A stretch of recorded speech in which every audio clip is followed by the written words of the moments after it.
Well, OBS chatted till the last minute, but anyways,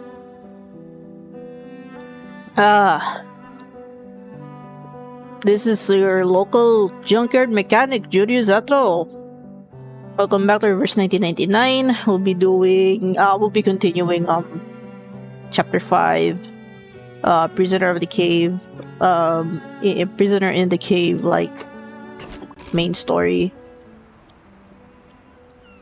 Oh shit. Actually, I still don't know, like, I wonder where you're supposed to get like the item for this. Anyways, without further ado.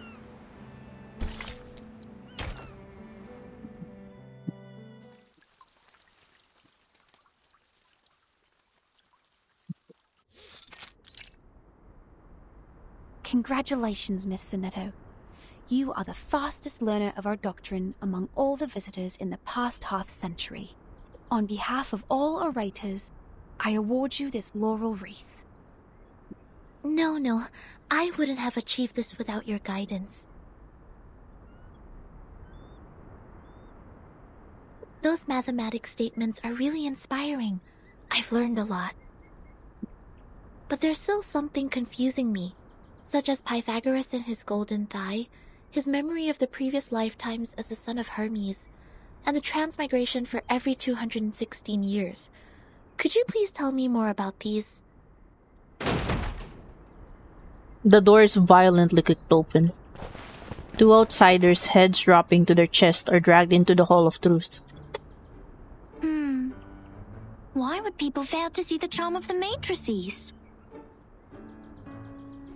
This is not right. I need to spend more time on teaching. Anyone, save us! Thus my journey of art is doomed to fail. Yeah. I really don't want to study maths anymore. Help. Nobody cares what they are yelling. As 37 continues to grumble to herself, the two men are dragged into a different room. Timekeeper, you are here. I heard that you completed all the lessons on the scripture. Now, how much time has passed then? This laurel wreath suits you well. Yet Sonata keeps her head low.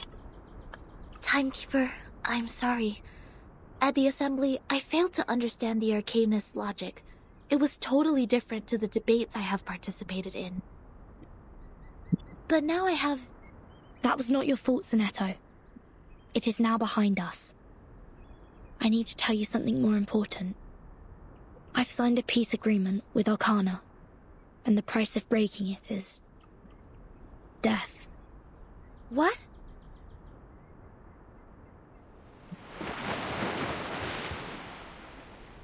So Manus Vindictae is also restrained by the stone bangle like we are. The chief assistant ponders aloud, having already removed her laurel crown. Yes. She put it on without hesitation. So not much time has passed. Like, holy shit.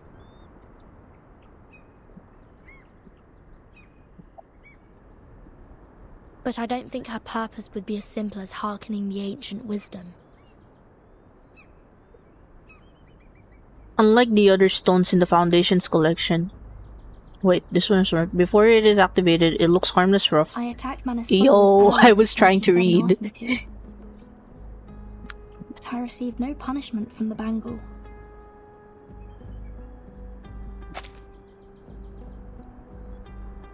Unlike other stones in the Foundation's collections, this one has no signs of arcane skills on it. Before it is activated, it looks harmless, rough, moderately weight, and no different from other ordinary stones. Okay. Perhaps this island makes its own judgment on what to be classified as hostility. Like it has a mind of its own. Zetto, do not report this to the headquarters before we figure out how the bangle works. After all, there are many other things to investigate on this island, other than Manus Vindicte. I see. I will contact Miss Druvis and Miss Moiselle first and keep an eye on Arcana. Timekeeper, this island, the Manus's mask, and your suitcase are all immune to the storm. Does this mean we could collect more asymmetrical nuclide R samples? I tried to collect some samples last night in the outer region of the island, but the detecting device showed nothing. If we were to find out more, we have to go to the center area. What are you conspiring now? Do not poke the fire with swords, and do not jump over a crossbar. The assembly will not be held every time when there's a crime. Please take heed of my warning, and do not overstep the line. Learn a lesson from them. Behind Sophia, two gray-coated figures appear. One disheveled, the other covered in soot, as if they were just survived an explosion. Lilia, didn't you say you have Regulus with you safely? What the heck? Apologies, Vertin. I was going to rescue Zetto through a very creative underground tunnel. Oh my god. Yeah, as you can see, Zetto is pretty much not dreadful, I mean, not in dread or studying. But things didn't quite go as planned. Regulus shimmies in a dance-like step, trying to shake off dust. Not a bad innovation for a simple clap on the forehead. If only you didn't miscalculate the location of the explosion.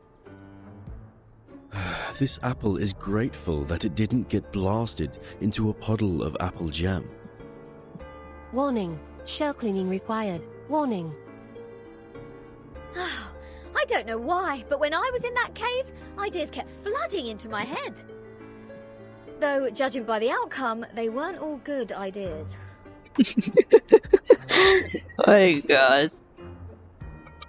There are no bad ideas, just ideas that could go terribly, terribly wrong. Oh jeez.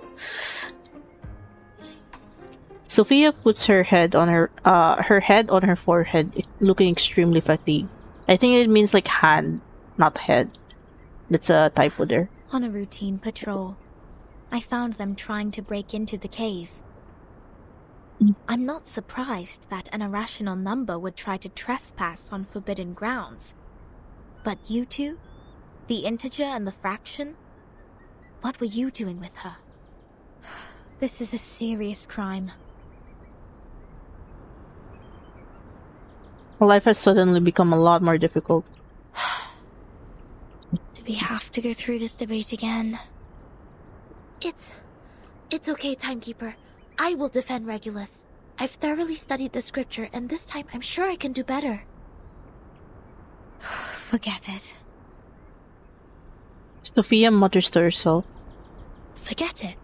It is unwise to waste time trying to understand an irrational number's motive. Besides, we should let the reckless take care of the least important matters. She gives them a smirk smile. That's it. Regulus, you will come with me to clean the beach. Huh? Me? Again? Since you have too many floating points, words of discipline would not work on you. We would have suggested you study with the rest of the students here. Abstain from eating meat, bathe in cold water, rise with the Apollo star, study our doctrine, read the scripture aloud on the beach, so as to remove your floating points and purify your soul. Wow, for Regulus that sounds like hell. What? I won't do any of that. But taking your Exactly. peculiar character into consideration, I decided that some compulsory labor would be the better option. Regulus also smiles in relief. Oh, that's the best news of the day. I'd rather clean up the rubbish on the beach than be surrounded by people giving sermons all the time. At least the rubbish doesn't talk gibberish. I'd be dead if you didn't change your mind. Regulus, studying the scripture is not that scary. They will teach you and guide you until you take full command. Just like taking lessons at school. I mean, you could tell a Regulus doesn't like school, right? Huh? Is that what schools are like? Oh, so she didn't go to school. Haven't you been to a school, Regulus? Haha! A great pirate would not remember trivial matters as such. So, where were we? Which part of the beach needs to be taken care of by the great captain? No wonder she's like so rebellious at this age. I think. My laboratory. Whoa! Where did you pop up from? 37 blinks her eyes emotionlessly and entirely ignores Regulus's complaint. 37. Aren't you supposed to preach to the visitors? I've seen their numbers. A group of negative repeating infinite decimals. They will achieve nothing but to repeatedly step in the river of mistakes. I gave up on them. Oh, you mean the man is believers and yeah. Fine. Those of you who are complicit in breaking into the cave will also be sent to labor. Zetto and Lilia will come with me to patrol. Regulus, you can go clean the lab. As for Verton, you will assist 37 with her study of the emanation. No. Don't waste more time on the trivial matters of the phenomenal world. Integers. That was the sole reason you were on this island, was it not? Sophia turns around and leaves. She stops a few steps away from them, silently urging the patrol team to move. Don't let down your guard. The arcanists on this island are not as easy to deal with as you imagined. Down in the cave, I heard some pretty alluring and intriguing anecdotes. Miss Lilia, this way. You will cover this area. Stay on the radio. The Flying Witch waves her hand and departs for her new job determinedly. Sonata hesitates for a brief moment, then quickly goes after her. Don't worry, Timekeeper. Lilia and I will keep an eye on Manus Vindictae. We are counting on you, Zetto. I have a feeling we are coming closer to a big secret.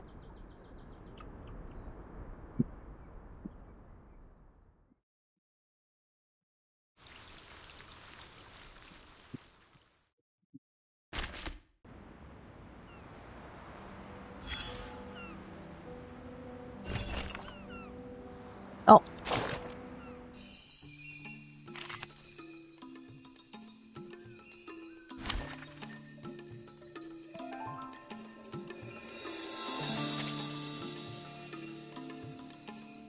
Wait, you can't change my theme?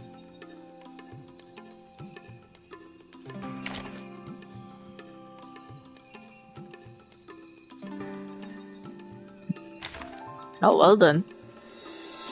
I guess it just reads your first theme.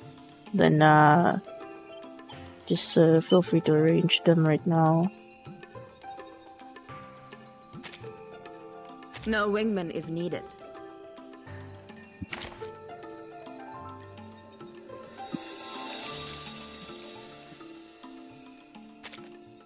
Be prepared.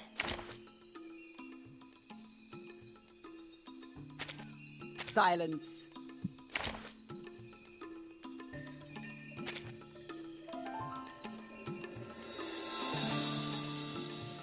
Alright, just one thing. I will be home by 10 p.m.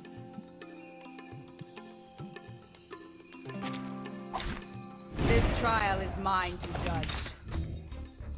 Wonder what time? Forward! Right wing. A little trick. Target locked.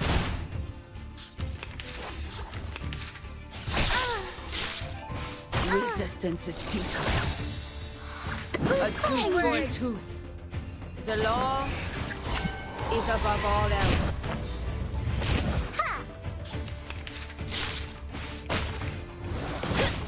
Hang in there.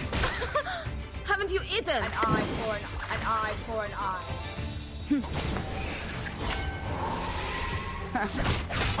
feeleth pain and knoweth regret. Resistance is Haven't you futile. eaten? Gee. A tooth for a tooth. Noble or lowly, right wing shall be punished. Oh.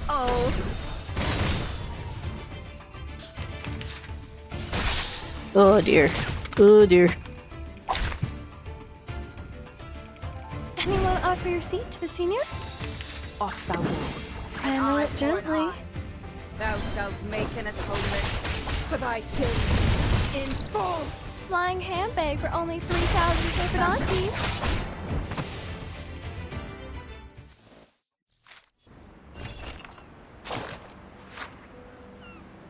A various scraps of colored waste paper. The Great Revolution, transforming the prison of numbers into an artistic utopia.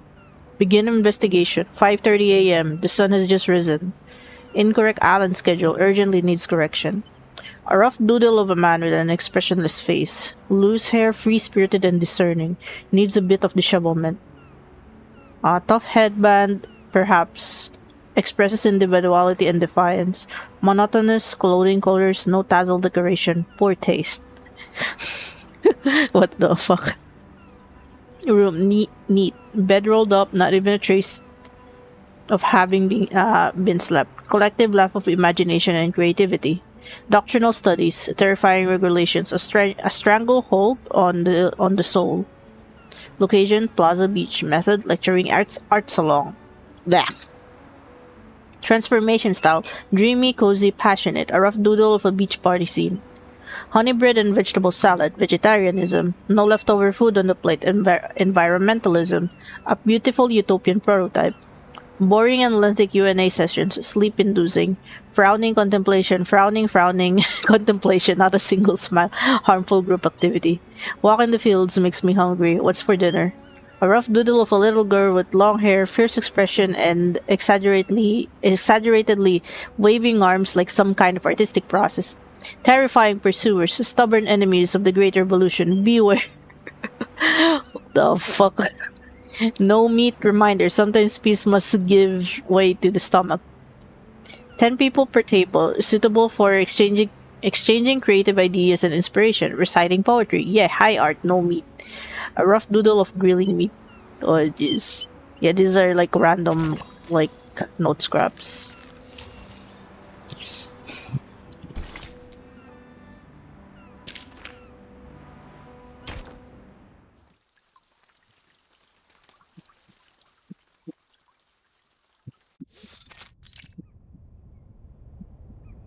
What? What am I looking at? So your so-called sacred project is this gigantic IDM computer? Regulus inspects the computer like an expert. I was curious about them during my stay in Laplace. Those later versions of the model are so much better than the 66 ones. But this one doesn't seem that far advanced to those. This is not a junk piece the man has sold you, is it?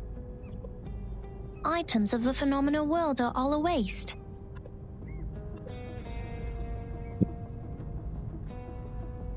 This one is long broken. After the emanation, we couldn't find anyone to repair it. Why do you keep referring to the storm as the emanation? What does the emanation mean? It is the waves of Numa. We are the expellees of the world of forms. We were banished to this damp and dark cave. Everyone here is obsessed with the fake light on the wall, but forgets to look for the truth. Numa, however, will lead us to escape the cave and return to a more supreme realm. Eh? You make it sound like we're living in piles of rubbish. Aren't we? Of course not. Okay. If you ask me, I'd say you have absolutely no idea how wonderful the outside world is. Because you have never left here to try it yourself. Dr. Pepper, the music festivals, Rory Storm, the Hollies, and the Rolling Stones. Oh, there are too many to count. If it weren't for this sick storm, I would still be riding a motorcycle in one of those races in London. Your soul must be pretty contaminated. I guess like a lot of the worldly desires. And the computer, they can calculate extremely large numbers within seconds, better than hundreds of thousands of you combined together. In the case of numbers, it's not the bigger the better. Also, this computer has never played a useful part in our study. Come on, mate. You people just leave it in a cave. It's like sending an infant to the kitchen and waiting for it to bring you dinner. Never mind, you'll see what I mean after I fix it. Regulus mutters as she gets down on the ground and crawls closer to the computer. Can you fix an IDM, Regulus? No, but I've seen the LaPath people do it. Shouldn't be too difficult, I assume. Oh, the dust! When was the last time you sent people down here to clean? What the heck? Regulus' portrait is dirty again. What the fuck? Oh, some critters are nesting here. Oh, did I break into your party? Oh, jeez. Like finding roaches under a fridge or something. Bertin, come give me a hand. They won't let me touch them. Okay, that's fine.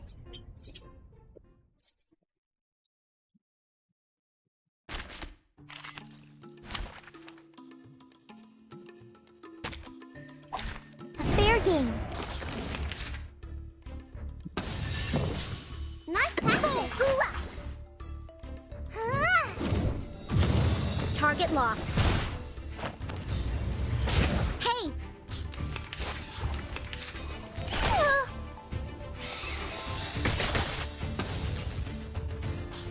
Go. Ready? The wheel of flame seems stars. Yeah.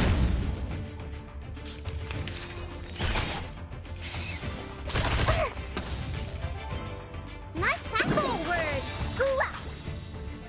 That hurts, huh? Target locked. Ha!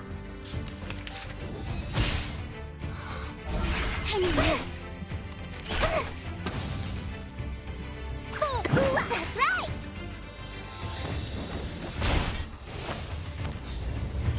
Hey.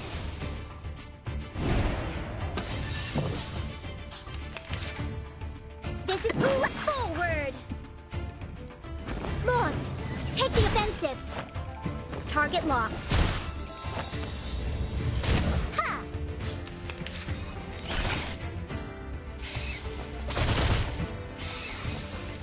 What are your manners?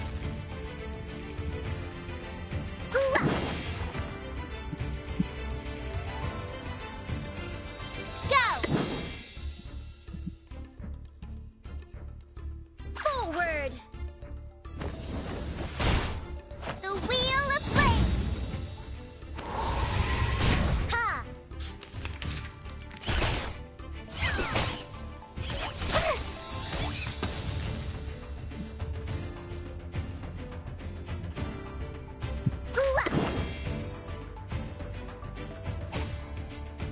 So much for warm-ups. Go! Forward! Feel it! Feel the beating of your heart! Ablaze! The eagle's eyes. What are your manners?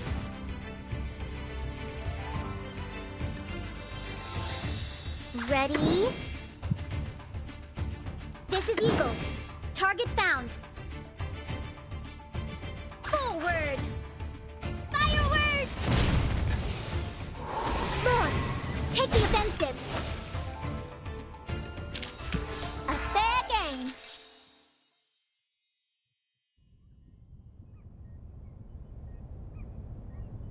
Green numbers appear on the screen. After getting rid of the parasitic pests, the dusty behemoth begins to miraculously return to life. You fixed it. It's great to have you clean the laboratory, Regulus. Your floating point immediately reduced. Oh, is that a compliment? Sounds like one to me. Thank you. It's a wordplay, Captain. Infinity minus any numbers still equals to infinity. Fine, fine. I should have given up the idea of changing your eccentric sorting system a long time ago. What's the meaning of humans inventing computers if these machines were only left here for some critters to nest in? Thanks to you, now we can have a look at the previous models, Regulus. But it's a pity since it only has the data before 2003. Everything in the past 4 years has gone missing. 37's fingers are dancing over the keyboard. She seems surprisingly familiar with operating this computer. This is our chronology, Vertin. From 1999 to 2007, the emanation has taken place 7 times. In the initial 4 years, the emanation has a pattern. First, it brought us back to the 90s, then the 80s, and then the 70s. After that, it suddenly leaped to the 30s. In the subsequent 3 years, it took place twice. Every record here can perfectly match what is in the Foundation's files. Wait, these are the records before 2003, you say? But this one refers to the storm in 1966, which happened recently. These are indeed the records before 2003. What's following the records is our forecast. That's to say, you prophesied the 1966 storm 4 years prior to its occurrence. How is this possible? That you are clever enough to develop such a precise mathematical model, while at the same time you just let the IDM become the home of these critters. We just worked out the patterns in the number sequences. You made such precise prediction even without leaving the island. That's incredible. 37's lips curl unhappily. You don't need to go into a river to find out the pattern of its flow. Moreover, we would send people to observe in the phenomenal world. My mother was one of them. She is the co-author of this model. Nobody knows this computer better than her. Oh. So you have a mother too? Oh my god, so you have... I still like delivery for this specific line. Oh jeez. 2? 37. Where is your mother now? Like many people, she was restored to her true form. Since then, I took over this laboratory. So basically, she died, gone missing. The form, you said? 37? What is it? What kind of question is this? She tilts her head, looking genuinely confused. The form, or the essence, is what's left of you after all the fakeness has been peeled off. So the form, aka the soul, right?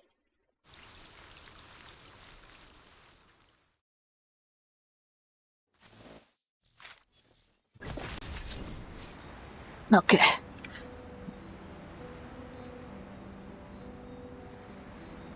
Sonato and Sophia. Alright. Store only.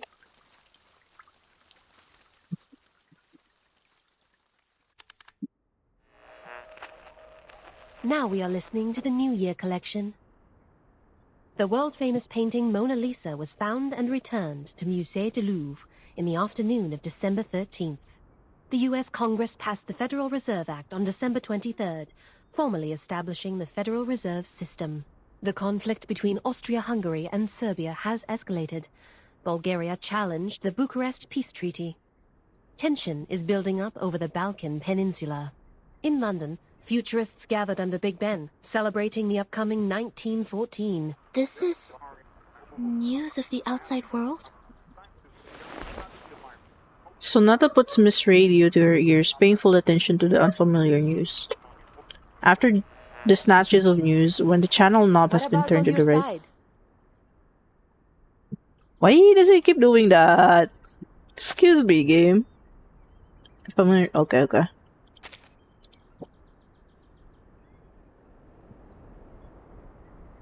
Well, I am with Sophia. Arcana's still in the hall. She hasn't taken any action so far. Got it. Please keep an eye on the Manus followers. Be mindful of the restrictions set by the bangle. Who are you talking to? Sonata immediately hides Miss Radio behind her. Just checking up on Lilia. Please stay vigilant during the patrol. This is the last place we need to check. On the white, soft beach, there are several geometrical bodies in different shapes. Some have sunk deep in the sand, while others are still standing unyieldingly. Just like a minimalist art exhibition. We must keep this graveyard clean. Our dead deserve to be left in peace and undisturbed by the phenomenal world. Oh. Sophia gets down on one knee before a cone-shaped body, dusting it meticulously. Miss Sophia, you said this is the graveyard? Her hand quivers a little. Yes, the geometry graveyard it is called. 4 years ago, my father was restored to a geometric body on his way back to the island. So was 37's mother, who was also on that ship.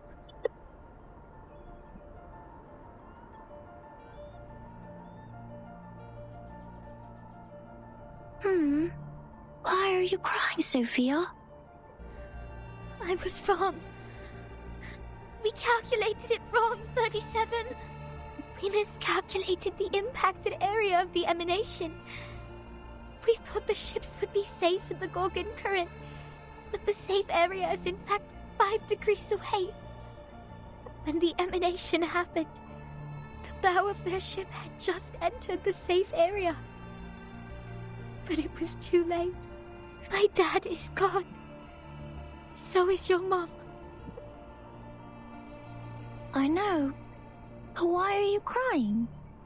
My mom and your dad have come back to us, right? Have come back? Do you call this coming back? Like this? In the form of geometric bodies? Cold and silent? Being pushed to the shore? 37 frowns, looking confused. But then the corners of her lips turn up.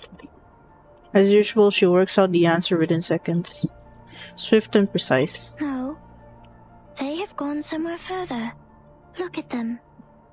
These geometric bodies. How pure and how elegant. I've never seen such perfect geometric bodies before. If they are not from the eternal and transcendental world of forms, how should we explain this? 37? I'm going to study the emanation, Sophia. This is the best chance ever. The transcendental world finally opens its door to us. We will reach our hands to the forms and explore the oldest and eternal laws. Will you help me, Sophia? Next time I will definitely make a better calculation. I promise.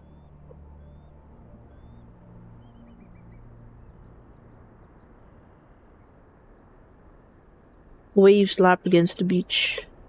In the fine sand, the geometrical shapes are bathed unyieldingly in the moonlight. Despite the endless tides, they maintain their forms, never eroded nor washed away by time. An internal monument. Sophia lowers her head as if she is trying to cut herself out of a miserable memory. Thank you for assisting 37 with her research, Zetto. No, I didn't do anything. Timekeeper knows the storm better. You have helped us greatly by just coming onto this island. For all this time, 37 has been locked up in the laboratory, refusing to talk to anyone, nor participate in any group study. Since the 2-day emanation in 1929, it is you who helped her revive her interest in other affairs in Apiron. These are Timekeeper's contributions. I barely did anything. Sophia smells bitterly and looks away. I can't can't help 37, because I don't see the charm of numbers. I lack the perception that an integer should have. That's why I can't see my own number. The number's charm? Sorry, I have never thought about this. For me, Arcanum is my inborn mission. If you ask me, you are an unbelievably excellent Arcanist. You can flatten the ground, clean up the beach, and rectify errors. You did it in an efficient and precise manner, which is already an advanced ritual. Any students who have sworn to knowledge can do this easily. They aren't doing my job because they wish not to waste time on these trivial fragments of the phenomenal world. Because they have seen the truth.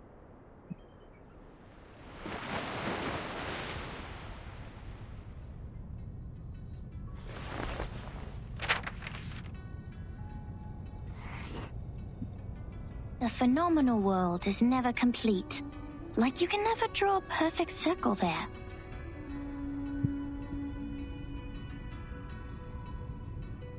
No matter how much time you spend on it or how sophisticated your device is, it is impossible to draw a perfect circle in the phenomenal world. Arrows always exist. The floating points after the decimal can be reduced, but not destroyed.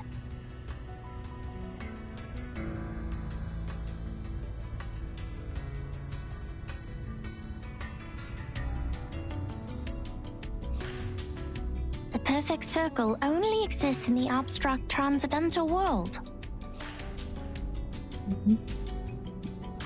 Of course, anyone in the world can find out the value of pi through the most primitive method. Egyptians, Greeks, Chinese, and Babylonians, they have all tried. They made circles with twine, painted on the ground with twigs, or measured the land with cubit rods. But none of them actually drew a perfect circle. However different their practices were, they found out the sole truth, the approximate value of pi. Because the essence of the circle is hiding in the imperfect manifestation of it.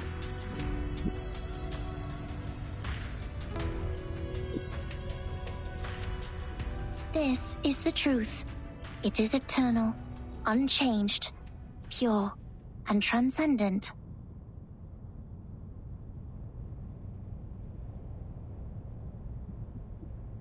Anyone can reach out to it at any time, in any place, by any means, and everyone will get the same answer from it. The forms transcend all matters. Her gaze is firm but distant. The world of matters we live in is being flooded and destroyed by the tides of Numa. When the tides recede, what is left on the beach is the essence. This doesn't sound right. Let me think. How come your theory reminds me of the Manus Doctrine? 37. We see the storm very differently. Among all the other things, we saw it first of all as a disaster. But earthquakes, floods, volcanic eruptions, these are also disasters. These catastrophic events happen not because they have a reason to destroy. They just happen in this world. Like we do. This is what my mother taught me. She must be proud that she's a perfect geometric body now. I'm sorry for mentioning your mother. 37 frowns. Why do you apologize, Furton? Are you feeling guilty? This is a very unusual feeling for a number like you. I don't get it. Why did you say my number is 0?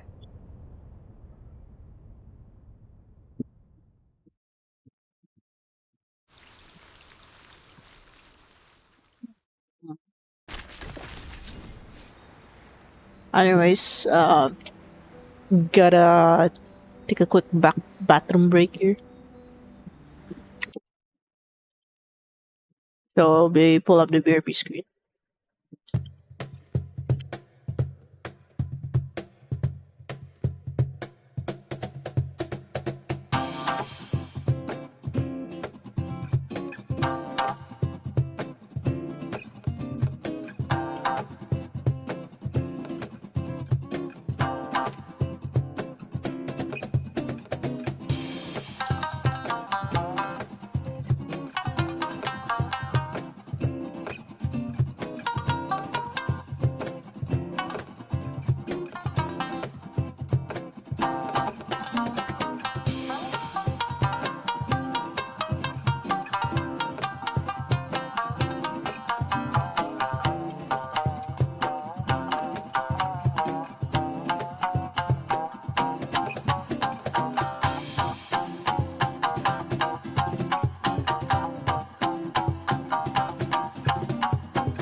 Okay, I'm back. Alright.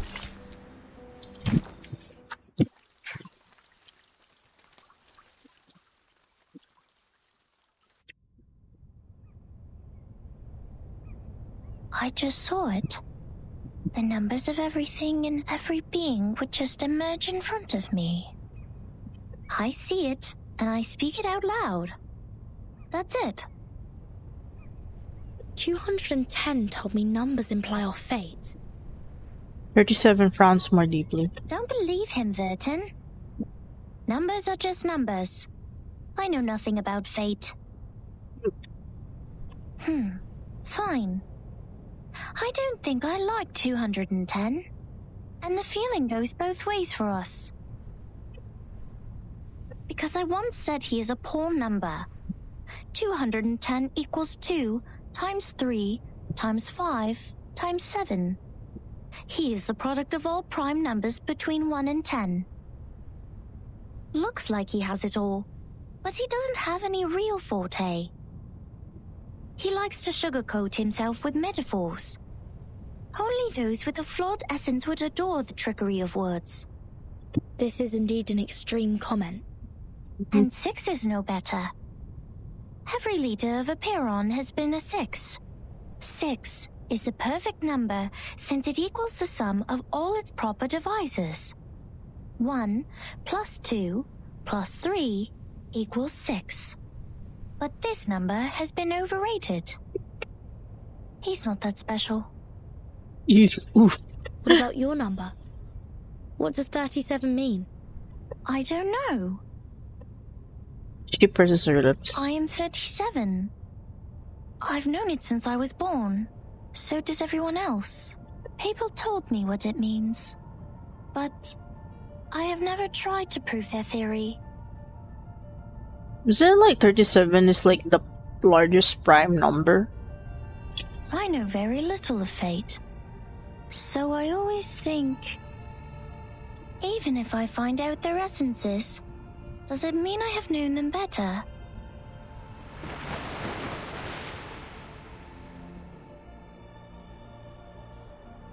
"37 once tried to tell me my number.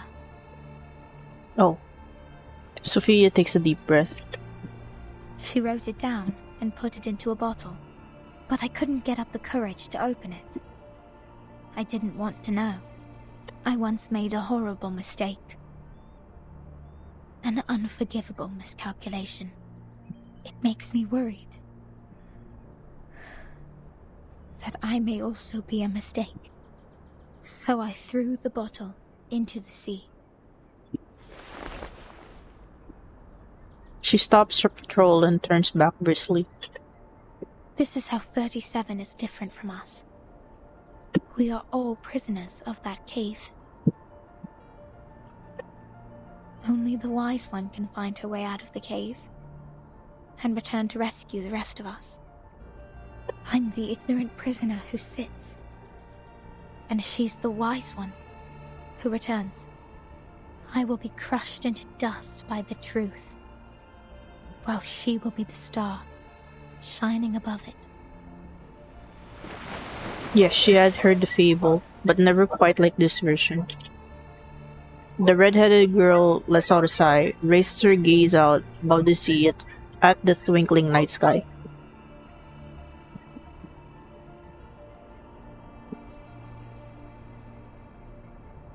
Actually, let me double check. It's really loud outside right now. Okay, it's not being detected.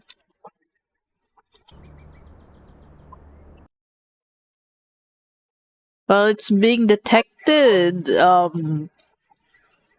by my other microphone, since it is a condenser. It can't really block out like dog barks. The truth is like the stars in the night sky. Beautiful, but cold. It has been there long before my existence, and will stay that way long after I'm gone. It sheds no tears for the weak, nor laments the tragic fate.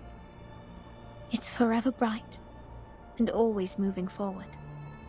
The person who avoids the truth is not qualified to study it.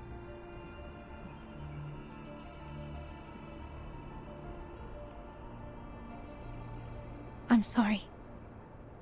My interpretation has been emotional. No. I think I kind of know how you feel, Miss Sophia. However unworthy you think you are, there must be something we can do. Maybe we can't reach the core of the truth, but we can clean up the path to it for the future explorers. This is our fate. Interesting insight. I have come to understand why 37 likes you so much. Let us go back to work then. Start from dusting the tombstones.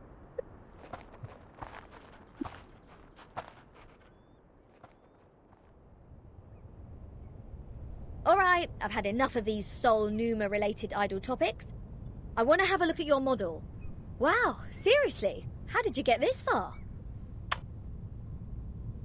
Regulus eagerly pokes her head over, but 37 is faster. She has switched off the computer swiftly. This model has been proven wrong. Oh, what? For 4 whole years we had been optimizing it. But the emanation in 1929 only lasted for 2 days, which means our calculation was entirely a failure. That model is just like this computer. It's a piece of junk. And this is all I can present to you. 37 drops her head, looking sad. No, it's not junk. I think I know why your model didn't work. What?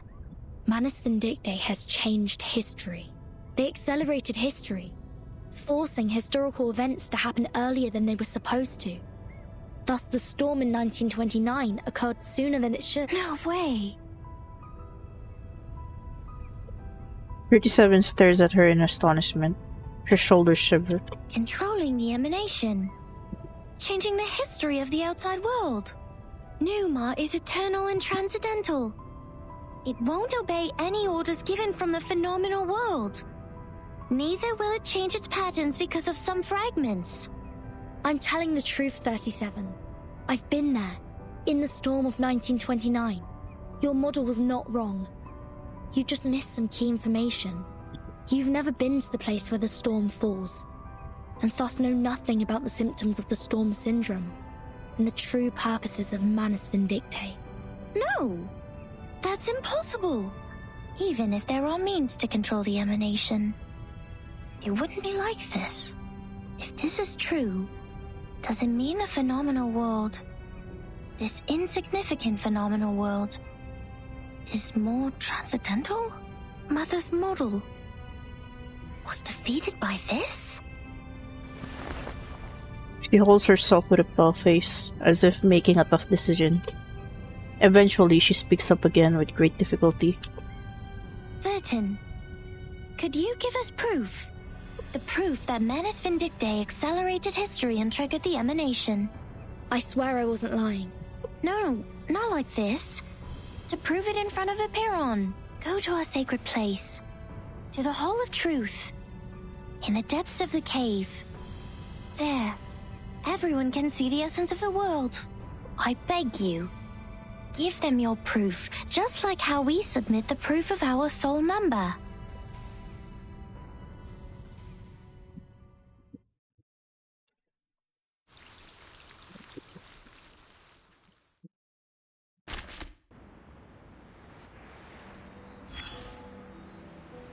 Come here. Place your hand on it. Feel the texture. The craft is one of a kind, not some cheapie you can get from the flea market. I mean it. This is a keeling, and even the most traditional, delicate, and expensive kind. It has applied fiery red as the dominant color, and the stitches are perfectly neat. From the sea, just like you, darling. It arrived with a meerschaum pipe, a glass jar, a pack of sugar cubes, and a child in panic. What? Both she and the Keeling were born on the land where the craft originated. Their appearances apply the same dominant color, and the patterns in them share similar complexity. Oh, your curiosity is aroused. But we are not done with the carpets yet. You've always got to get a souvenir or two every time you reach a new place. So you will have something to show when you tell the stories one day, right? Look at these handmade fabrics. How splendid! Those incredible patterns were the only thing on the craftswomen's minds when they made the carpets. It's safe to say they have spent their whole life improving their skills at using the vertical loom. And that's how we get these carpet knots arranged in beautiful lines. But they are just people like us. What if they get distracted? What if the carpet knots go off the right track and get tied to the wrong threads? Then you will be in trouble. Big trouble. All the problems in the universe will come at you, and the situation will be even worse than the bureaucratic system of a millennial empire. I like the pragmatic quality in you. I'm sure it will make your life even more wonderful. The people will be impressed and line up to tackle the problems for you. Oh, don't be mad. Some make troubles and others deal with the troubles. That happens. You know, every question has a questioner when they are raised. Likewise, every error has a corrector when they are corrected. That's how we get to know them. The correctors, an ancient profession. Their duty is to remove the loose threads and iron out the wrinkles on the carpets. In the language of this island, that is to check the calculations on the papyri and even the holes on the punched tapes. No one is capable of doing this job except the altruists, because it is similar to unraveling a ball of wool. Besides finding the end of the threads, you must always pay attention to the cats. Yes, the cats. They may jump on the ball and make things even worse. Oh, jeez. What did the cats do? And she, the red-haired little girl with the carpet in her arms, was overwhelmed at the beginning. Not yet familiar with the ruler, she tried her best to find the end of the threads. So the cats took the opportunity to jump on her together and left countless scratches on that little forehead. Poor girl. See, that's the problem every corrector has to deal with. Their job is to correct errors. But what if their own existence is also part of the errors? Oh, it's no big deal. There is more than one loom in this world. She left the complicated patterns behind and came to this simple kingdom featuring numbers only. Yeah, is this talking about Sophia? There she made the first contact with a spinning loom named geometry. She had never seen anything like that before, and it was almost impossible for her to comprehend how it worked. She could hardly convert the numbers on the books into an actual diagram in her brain. Without a whole picture of what she was working on, she resorted to her hard work and more hard work. Then a long time passed, leaving one wound after another on her fingers. Later, the wounds even became calluses. In the end, her hands were no longer tender, but tough enough to resist the damage from the loom. Yes, she has won a place on this island for herself. Yes, she's a quick learner. She learned even faster than some of the locals. But that was not enough, because she has been outmatched by her playmate, the leading one in the field of mathematics on the island. That girl is like a perfect piece of satin born by nature. It is decorated by the beauty of mathematics and geometry. No manual work involved. In order to reach the showcase where that perfect piece lies, and to stay on the right track and fit into the school, she has done everything she could. But, she is still the most distinctive carpet there. Anyone can tell that as long as they spend some time on the island. Oh, of course not. She's only a bit different from others. So she will continue to weave on the loom until one day the spindle pierces her callus and the fire burns everything to the ground. Shh. I should stop here. You know that mathematician who was thrown into the sea? He died because he said something he shouldn't have. Cut not wood on a public road. Open not an unwanted bottle. I don't know what to say next. I guess the best line for this circumstance is, see you later. Yeesh.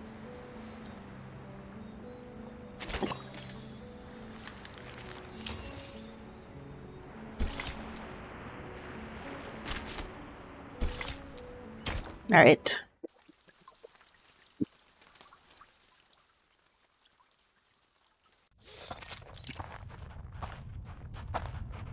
Wait a second, just a second. Isn't this still the dungeon? Are you setting us up? All caves are interconnected. This is the way to our sacred place. 37, wait. I remember Sophia once told us that trespassing on the sacred place is a serious crime. No worries. The restrictions were to help us not be distracted by the unimportant details in life. It would not stop us from seeking the truth. Oh, excellent. I will tell it to the Abraxas when it shows up.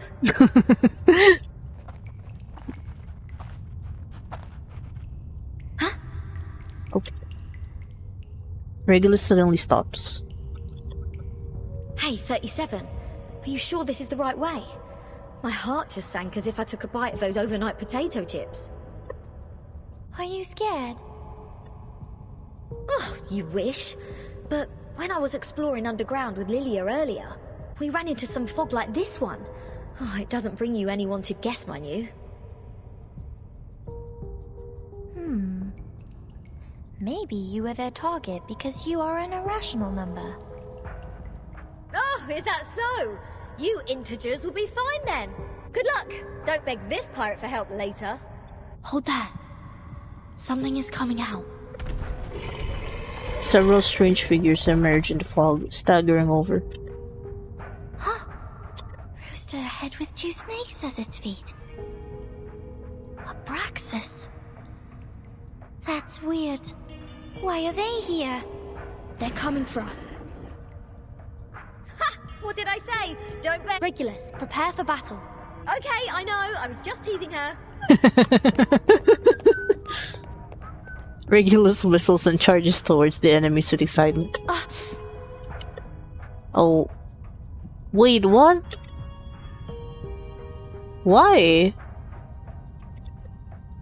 The stone bangle, which is radiating burning heat. Stone bangle is activated. But they're just Abraxas. Regulus, wait for their attack. Do not kill them. What? What kind of request is this? Listen to me, Regulus. That's of prime importance. Fine. If it is of prime importance, this pirate will try her best.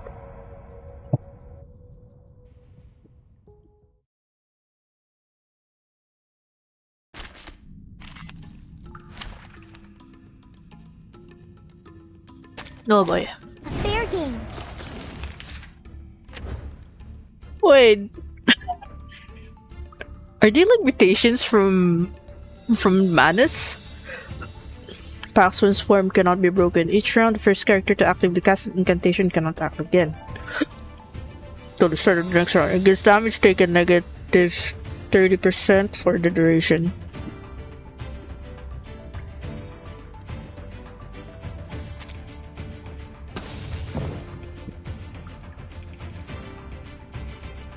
So basically, I can only act like one character per one character per turn. Ready? Nice passing. Fireworks! Like a light up. Ha! Your manners.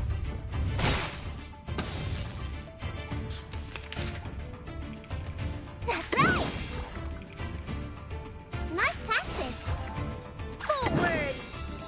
Anyone feeling cold? No, wait. Eagle's eyes. Oh, jeez. Okay, not even like buffs were.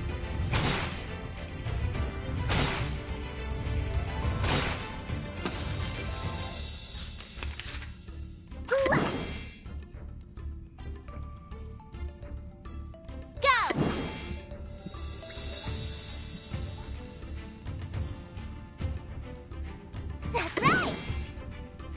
The eagle's eyes. Ablaze!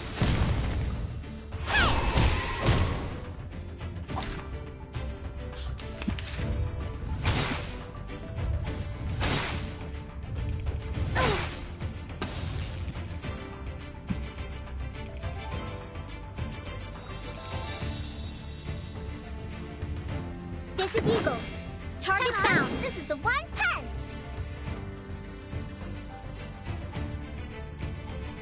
Ready? North, take the offensive. Cheer and witness my victory!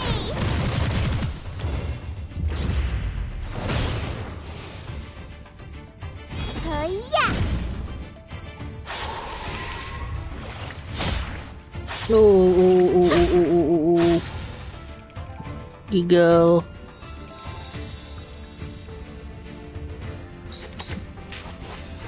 Oh shit, 2? Really? Go! Hooah!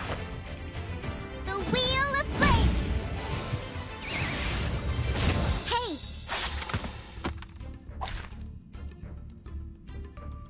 Yikes. Trial is mine to judge. Resistance is futile.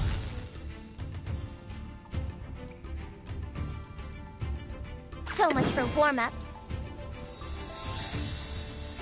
An eye for a tooth for a tooth. Feel it! Feel the beating of your heart! Feeleth pain and knoweth regret. The law is above all else.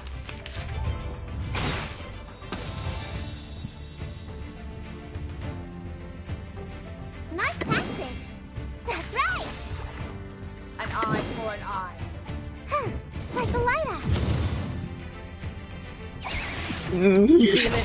I can't really like do like 2 actions per character.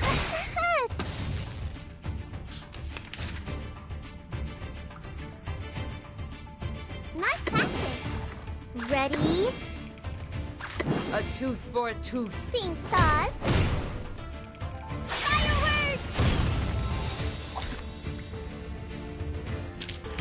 Now a big shout out to the champion!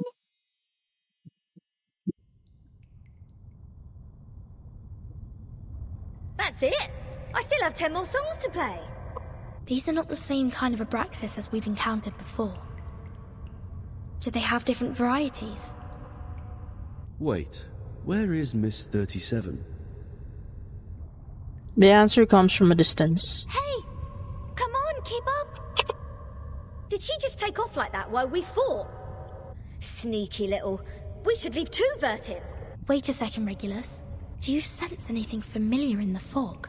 Uh-huh, you bet. This is the first guest room we were put in when we first entered the island. No, Captain. This apple has the same strange feeling. We saw the rise of Ceres in the same kind of fog. And before that... That's the same fog as in the Elitiao space. That is to say, this fog is the cause of our illusion to see the Ceres and the Abraxas' attack. Don't rush to conclusions. Follow 37 first. Oh, and what's that series you were talking about? Yeah.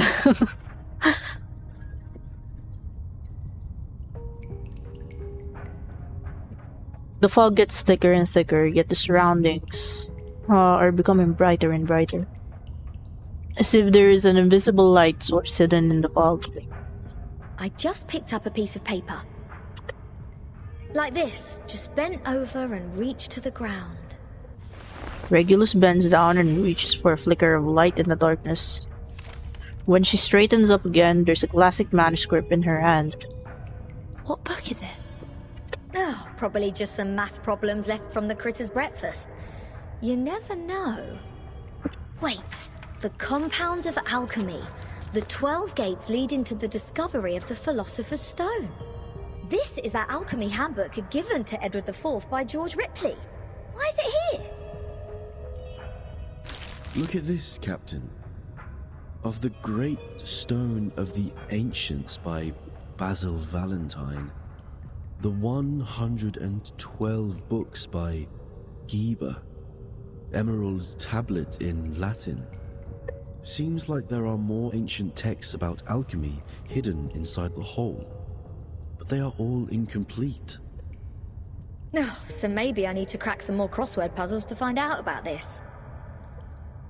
Our caves endow people with wisdom.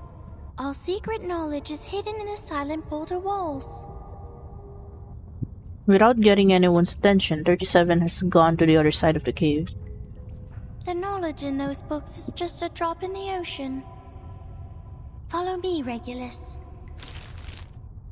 But Regulus puts aside the manuscript and hesitates. Vertin, you lot go ahead. Go with 37. I will meet you outside. You want to read these books here? The knowledge passed down through language can easily be distorted. Compared to the wisdom of a Perron, it's nothing. No, I'm not going to stay here. I'm going back. Oh, all right, I might as well just admit that your cave indeed has the power to give people insights. If I follow its lead, perhaps I'll finally work out the answer about that little thing I've been carrying with me. Never thought that I'd find the answer here. Easy as picking up a shell on a beach.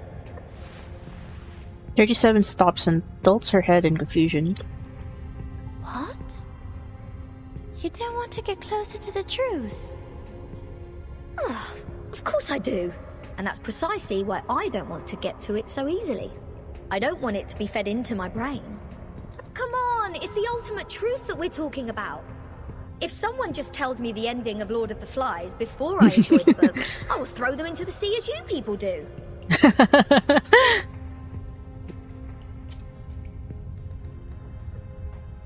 Oh. She suddenly smiles. I only met 2 people who reject the truth. So this is the mindset of irrational numbers. I see. Thank you for being my subject of observation, Regulus. But 37 has to walk away. Go, Vertin. We have a long way ahead. Be careful, Regulus. Don't worry, I know this place well enough by now. After all, I've never been so welcomed in any other place ever. The mouth. Critters, monsters, creatures with strange heads. Do you worse. This pirate is not afraid of you.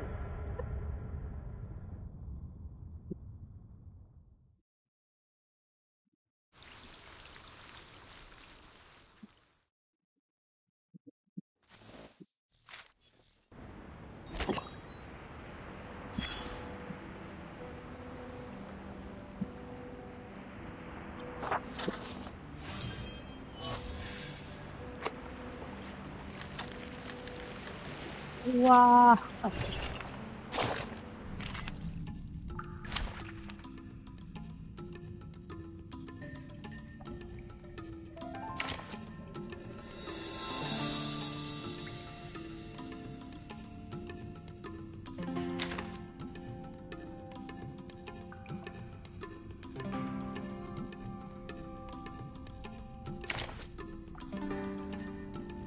This should be fine, right? What interesting accident will happen next? Just like real diamonds. Glad to be of service, my lady. Your idea. Just as I will. Please live up to my expectations. Break it. Break it.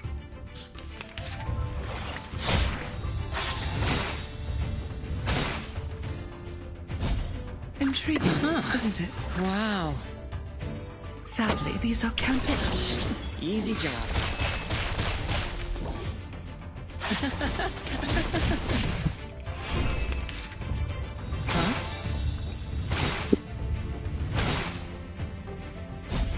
Glad to be of service, my lady. Just like real diamonds. Easy job.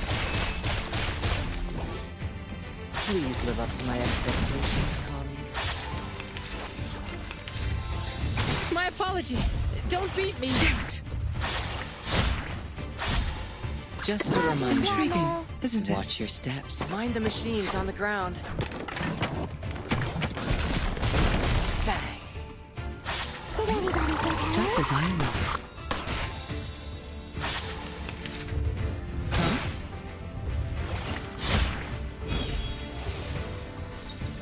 Time to wake up, Wow. idea. Fragrance and dazzle can easily confuse one's vision. I'm sorry for you.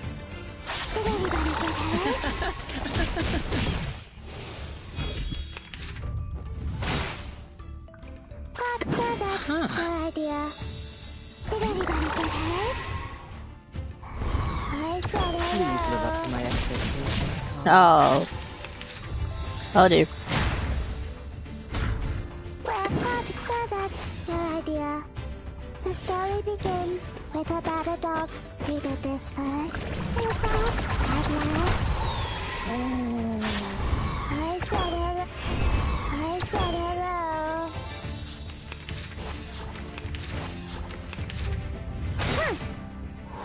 Glad to be of service, man. Party planner. Just like real diamonds. Hey!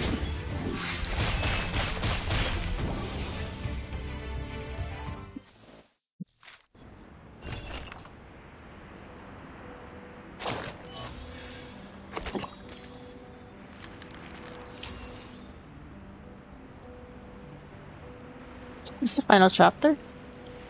Final episode? Oh. It doesn't look good.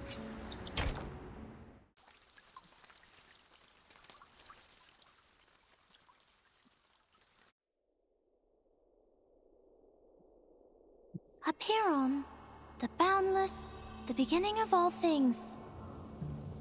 Everything originates from it and returns to it. Infinity has no start and no end. But nothing would come into existence if there's only infinity. Look up there, Vertin. Now they are presenting in their true forms. In their purest and newest forms. The cave is bright as daytime, as if it's ready for grand. Okay, 37. She's a proud conductor. Our world was born from the wounds on infinity. When it's cut by finity, the patterns of the cutting are what we call mathematics. Thus, the essences of numbers exist inside all beings, and the patterns of all numbers exist in all matters.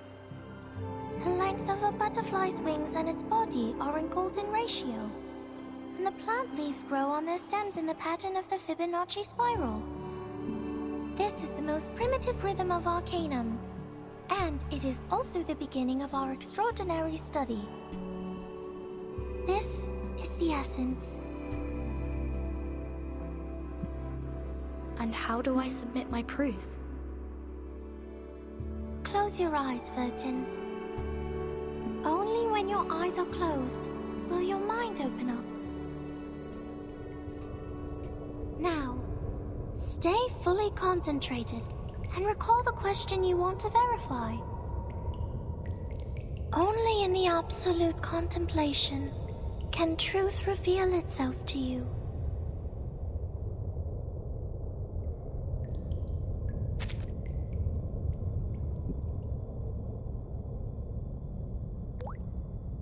The body is tossed up and falls into eternal silence, yet the soul is thrilled, celebrating its hard-earned liberty. As it rises higher, it sees farther. It transcends the eternal wheel of birth and rises beyond the continuously running wheel of time. From the void of the first existence, from 1 to 2, then to 3, from points to lines, then to planes. The storm, the emanation, the storm syndrome. Where are they from? Foundation, Manus Vindictae, Aperon. What roles do they play? Why does the storm fall when history trembles? Why doesn't the storm fall into the misty land? What is the ingredient of asymmetrical nuclide R? All the clues from the past are gathering here. Points make lines, lines make planes, and planes join into it. Okay, a huge net of mysteries. The world is a dark underground labyrinth. But Numa can guide us to go beyond all things and reach the exit. Verdun, can you see it?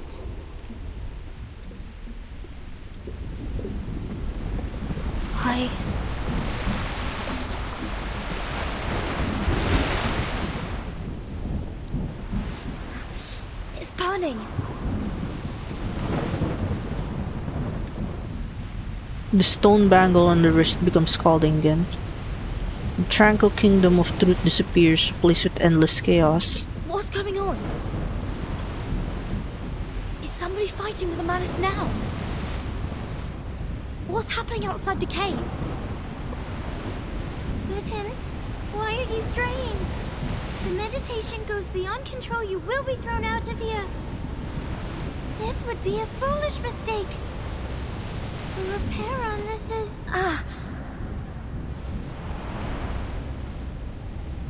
Suddenly a voice comes into the mind, like a strong wind blowing off the candle. Alas, no man shall bravest the storm and live. Including thee.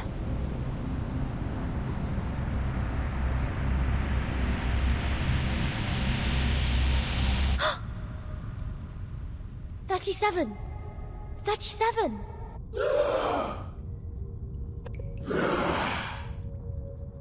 All the heavenly images have gone. In the depths of the freezing cave, the Manus spawns are violently knocking their heads against the walls. By their feet, 37 is lying unconsciously, yet muttering incomprehensible words. The soul stone statue is still in the cave, looking down upon them indifferently. What happened? Were all those illusions?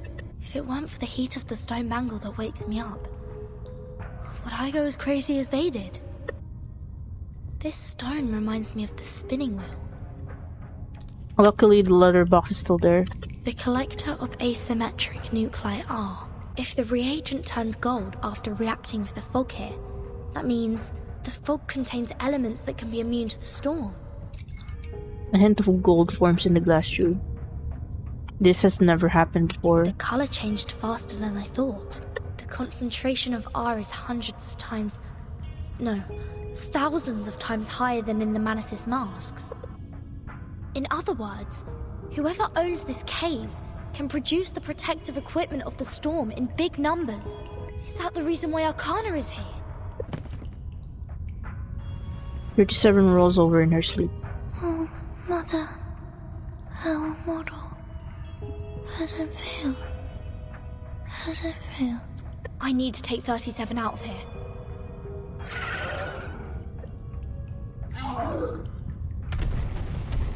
More insane pawns are charging out from the shadows, blocking their way. So the Abraxas were people from the Manus. The fog here can affect people's minds, like those around the lake in my suitcase.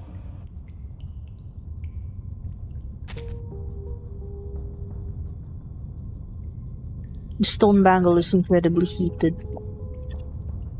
Have the Manus found a way to launch attacks without being punished by the bangle? Or don't they care about the price they will be paying anymore? The danger is close, so one must act now. I hope Regulus didn't throw my words to the wind. I have to get rid of them first, and go out to join the others.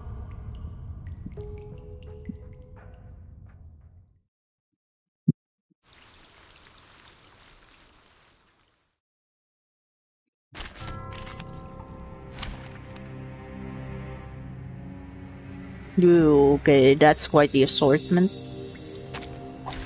This trial is mine to judge.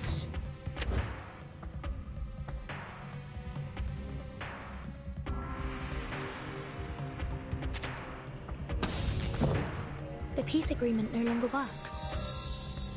Or is it safe as long as the contracting parties have no intention to fight? The conditions are not clear. A reckless attack may lead to the punishment of the bangle. I have to be careful with the method and timing of attack. That's right, go! Ooh, for an eye. Anyone feeling cold?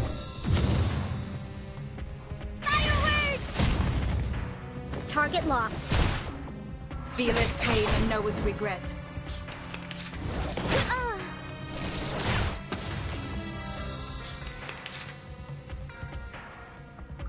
Ready?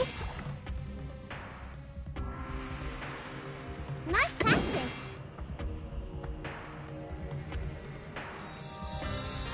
A tooth for a tooth. Forward. Yeah.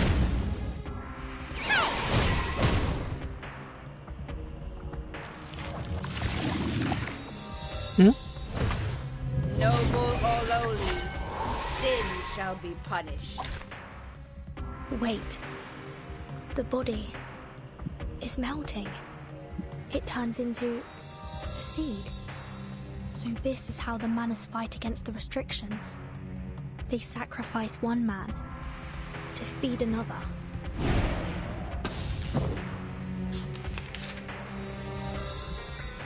You can't even target it. Oh.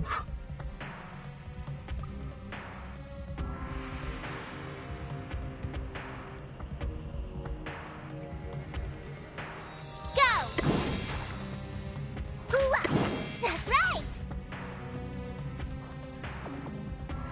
An eye for an eye. Very well. Please don't worry about me. Noble or lowly, sin shall be punished.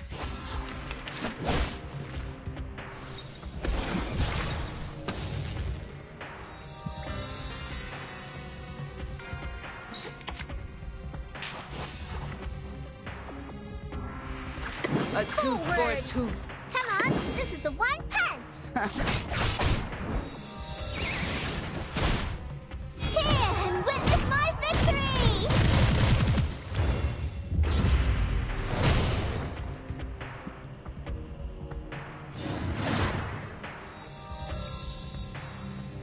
The sacrificed follower has been absorbed by the seed. Is this some kind of ritual? In the cave, one can see the form of everything. 37? Can you hear me? Mother.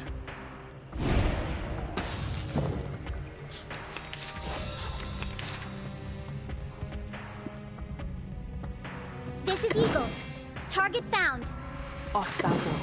Time to go all out. Ready? Lords, take the offensive. Thou shalt make an atonement for thy sins in full.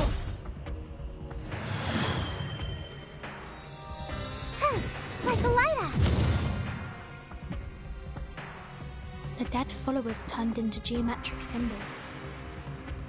Is it because of the cave? So the seed is the form of Manus Vindicte.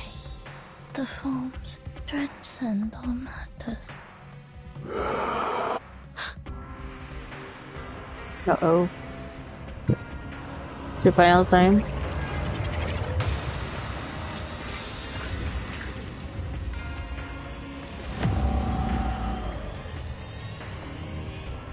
Ooh, it's a beast with the head of the Things Rafflesia. are not as simple as I thought. I must make a plan and exercise great care.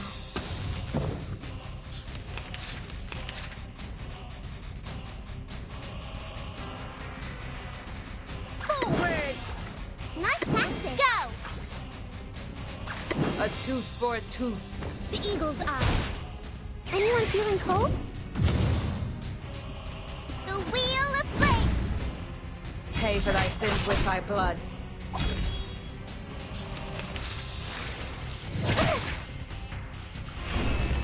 What's your manners? Futile.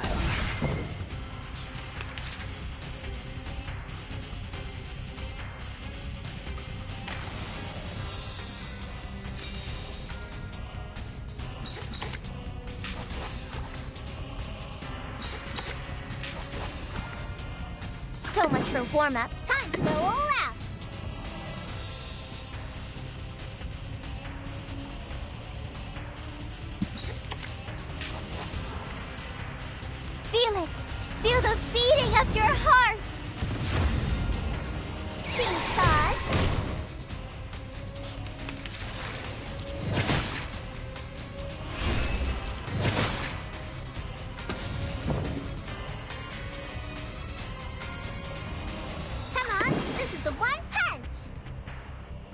Oh boy. Eye for an eye. Ready? Cheer and witness my victory!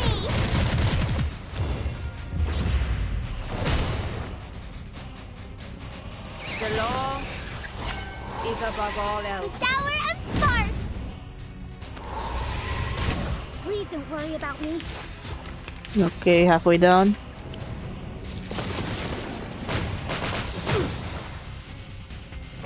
Yikes. That is a lot of damage.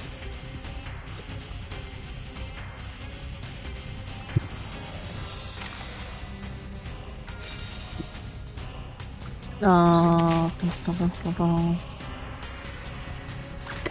tooth for a tooth.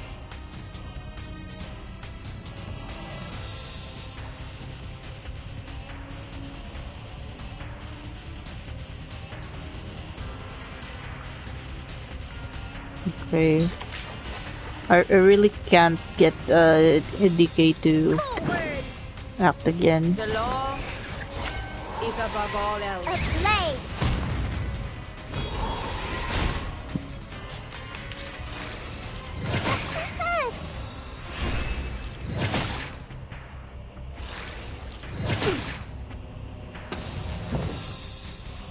Ah. Okay, at least I have 2 ults right now. This is Eagle. Target found. This and then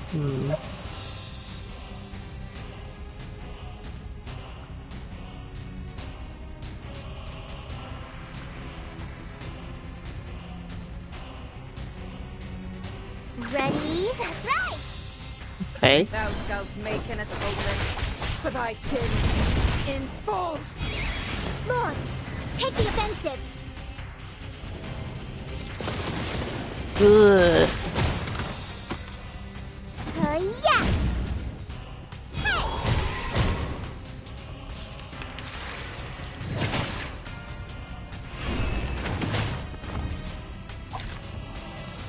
Oh shit. Resistance is futile. This is really bad. Hang on. I gotta get something.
Okay, can I get myself out of this this situation right here?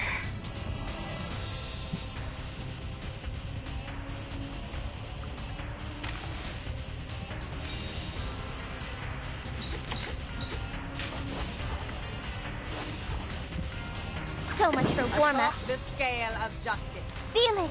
Feel the beating of your heart! Pay for thy sins with thy blood. So close. I think. Oh my god.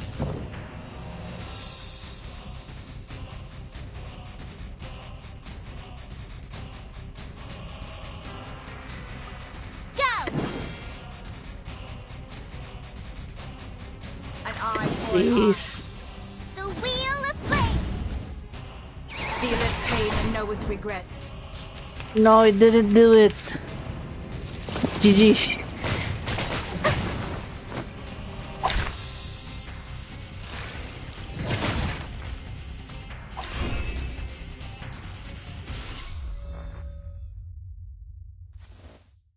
Really, my level's too low?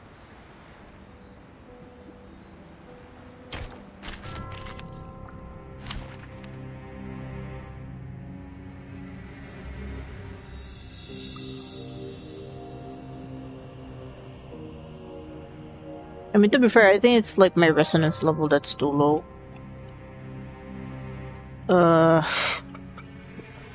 So I haven't been farming for resonance. Fair game.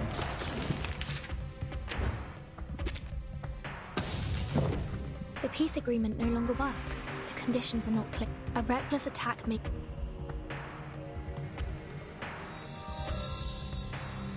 Go! Nice tactic. A tooth Ready? for a tooth. Very well.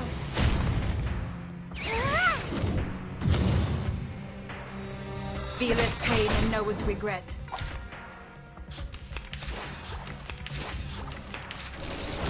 Your manner.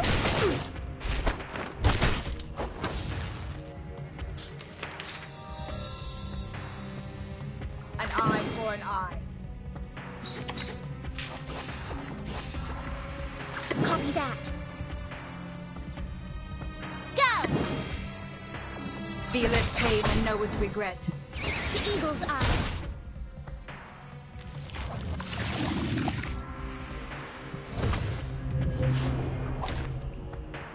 Wait. It turned... So they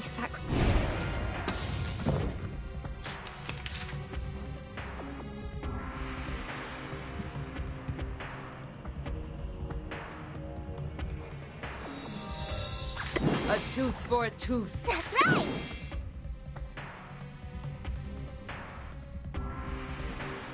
Ready? Forward.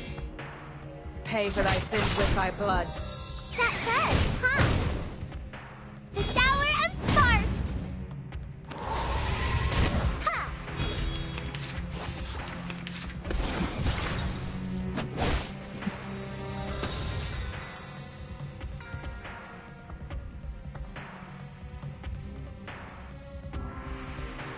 Go! An eye for an eye.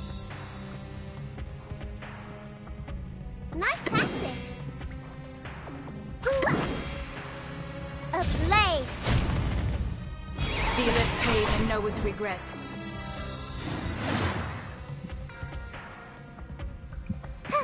Like a lighter. The sacrificed foot... Is this some... 30s...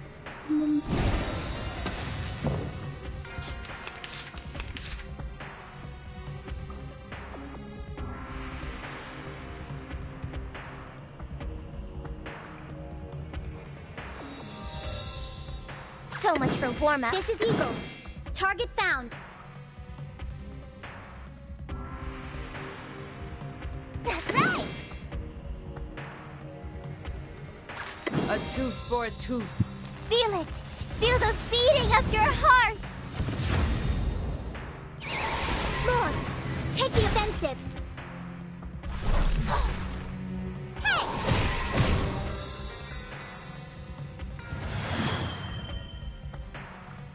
The law is above all else. The dead followers turned into geometric symbols. So this...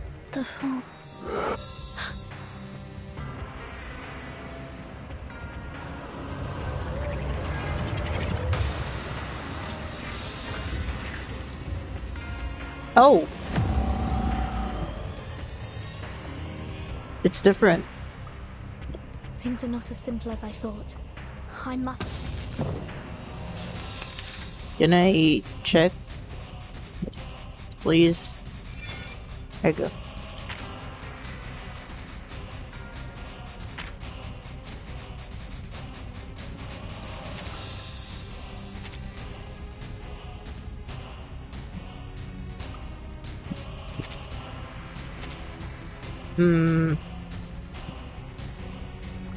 I'm guessing the stats is like dependent on like what enemy you killed like on the earlier turns, right?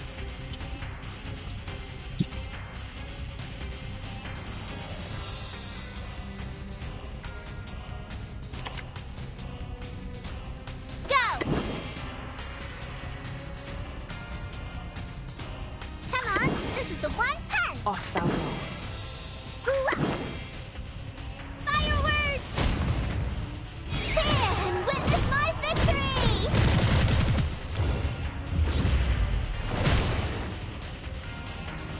Thou shalt make an atonement for thy sins in full. Ha!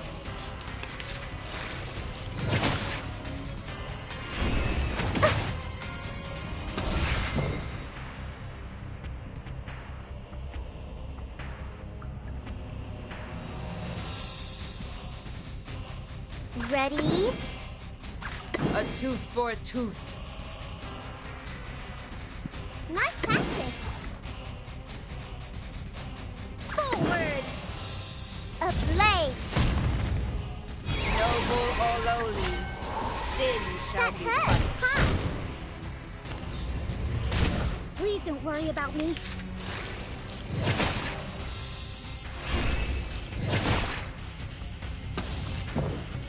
Yeah, he's gonna use the ult this time.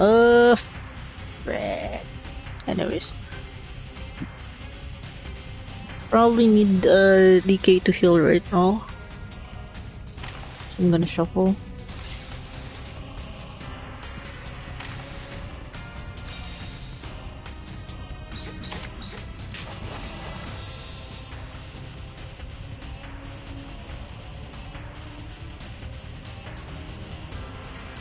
An eye for an That's eye. right. Go.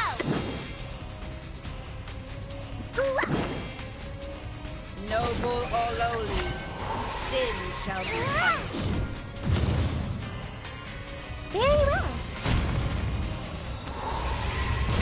Please don't worry about me. Resistance is futile.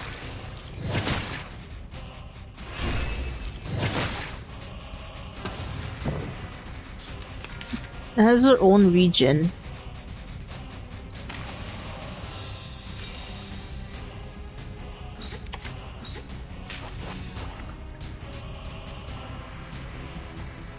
A tooth for a tooth. Ready? I can't easily stack stuff. Spain. Forward. Nice tactic. The law is above all else. The wheel of fate. Please don't worry about me.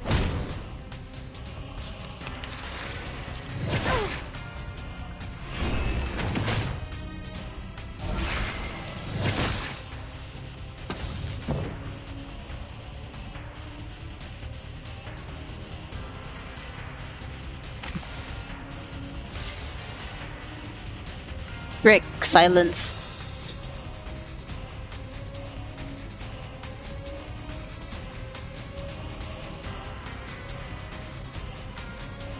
This is Eagle. Target found. Go!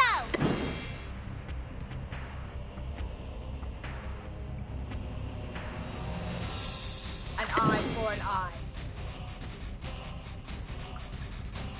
That's right! Lord, take the offensive. Hurts. Yeah. Oh, it's okay. Okay, there's like one thing I misunderstood. Like if you see like the white line earlier, if I was able to get the boss's HP to that level, it's gonna immediately activate the DM. Before, how it works is like it's just gonna enter phase 2, right, and forces you to end your turn. Okay.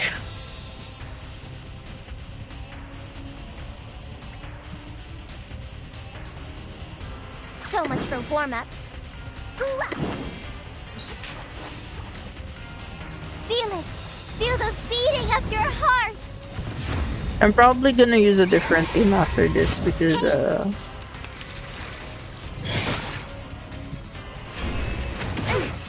it's not really working.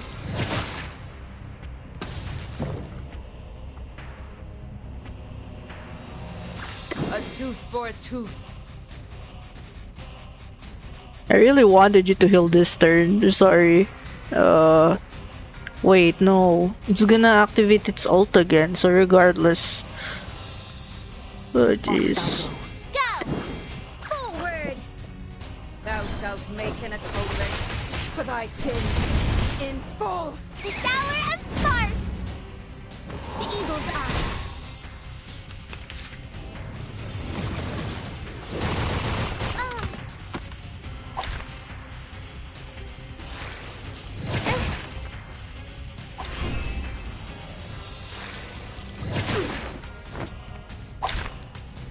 Now we're gonna switch teams.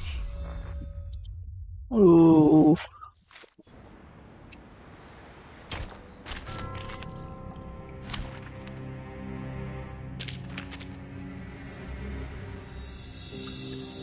Yeah, I forgot what was supposed to be with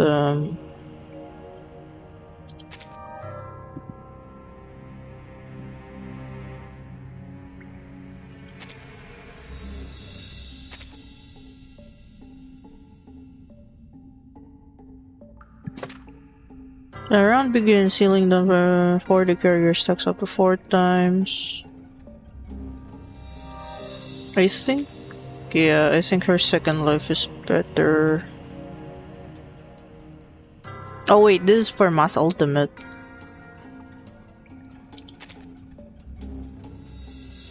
Critical damage. Yeah, I think Brave New World, right?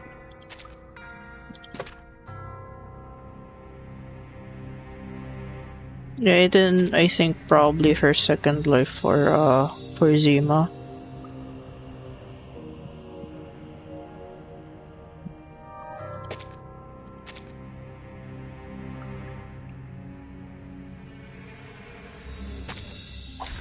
The puppy wishes to come along. The peace agreement no longer the condition. A reckless.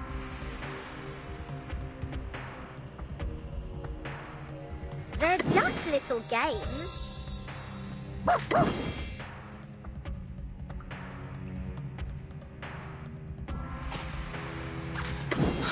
Хорошо. The puppy agreed with your decision. A tooth for a tooth. A safe distance. Feeleth pain and knoweth regret. Resistance is futile.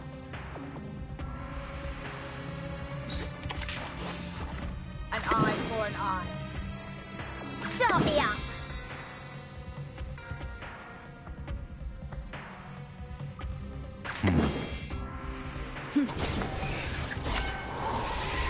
Frog!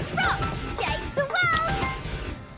Zima is bullion.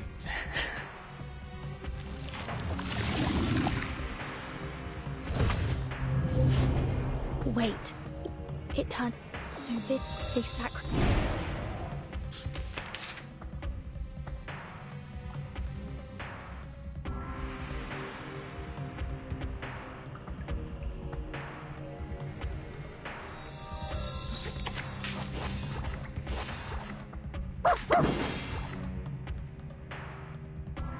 A tooth for a tooth. They're just little games. Pay for thy sins with thy blood. Woohoo! Release!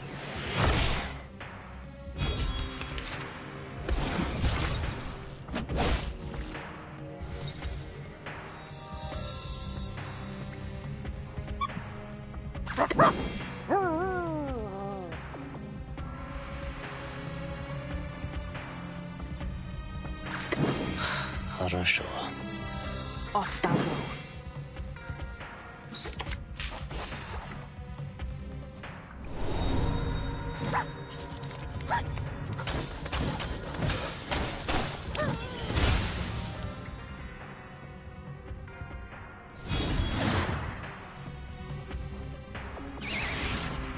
The sacrifice.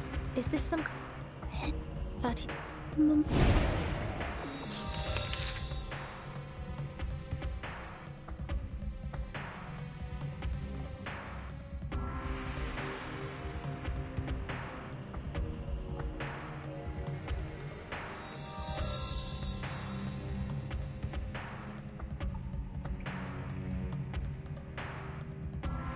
Off thou go. The puppy agreed with your decision.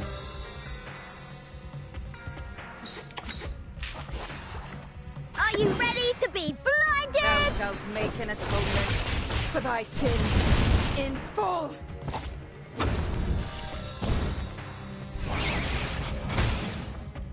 Are you ready to shake?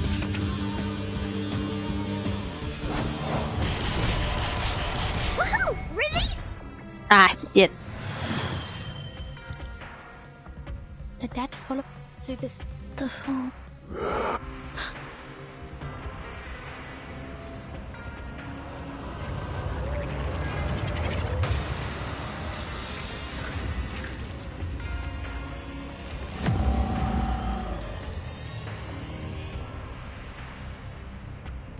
Things are not as. I must make a plan.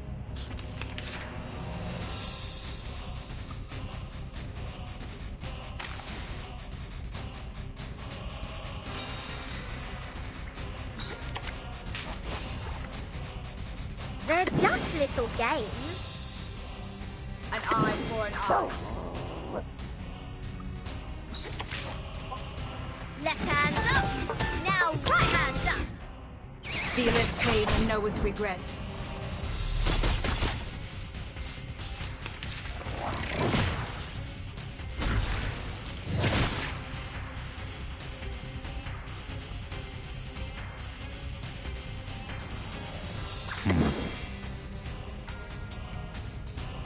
A tooth for a tooth. Keep distance once. Noble or lowly, sin shall be punished.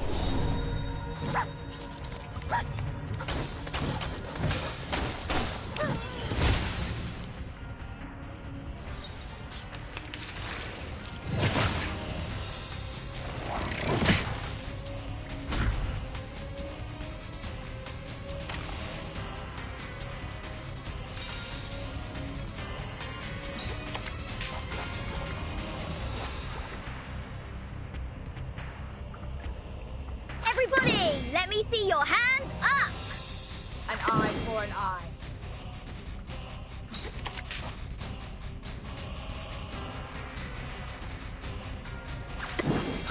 Хорошо. Woohoo! Release! The law is above all else. Keep distance once. Socializing.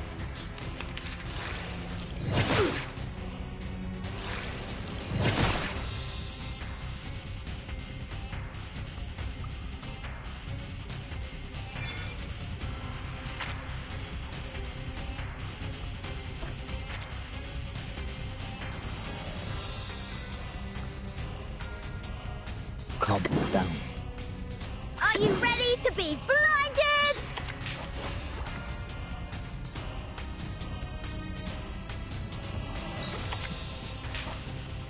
Mia była by szczęścia. Moje szczęście pomogło. Are you ready to shake?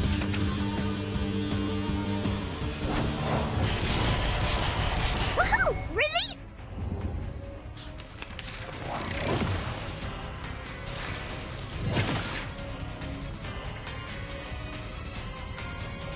There it is.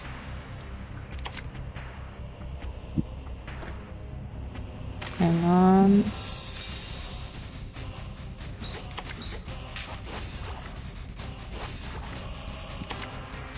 Nah, that is just straight up mental damage.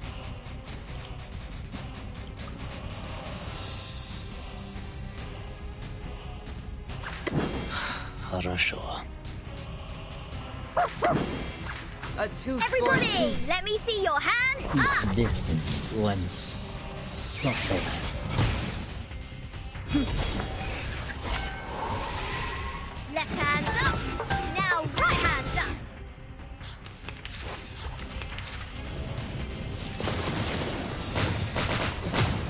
Violence is.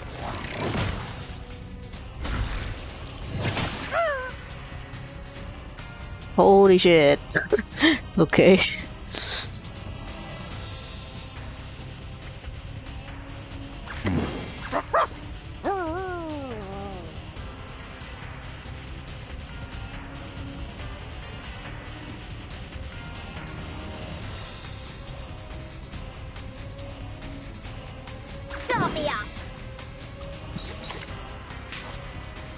keep distance when socializing.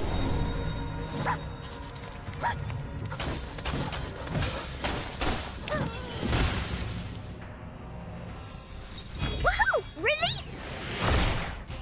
Okay.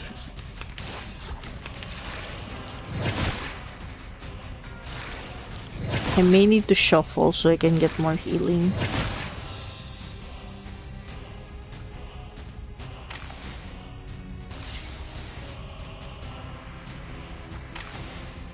But not enough for An eye for an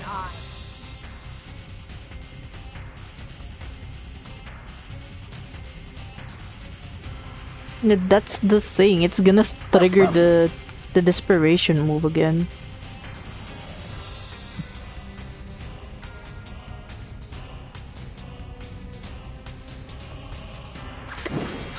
Хорошо.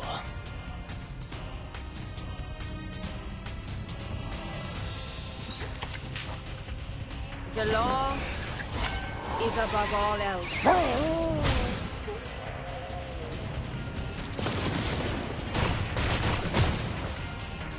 It's just greed.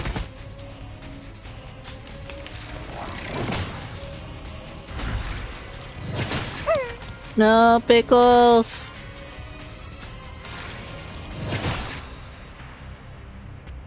Eesh. Okay, so this is silence, right? Calm down. Off thou go.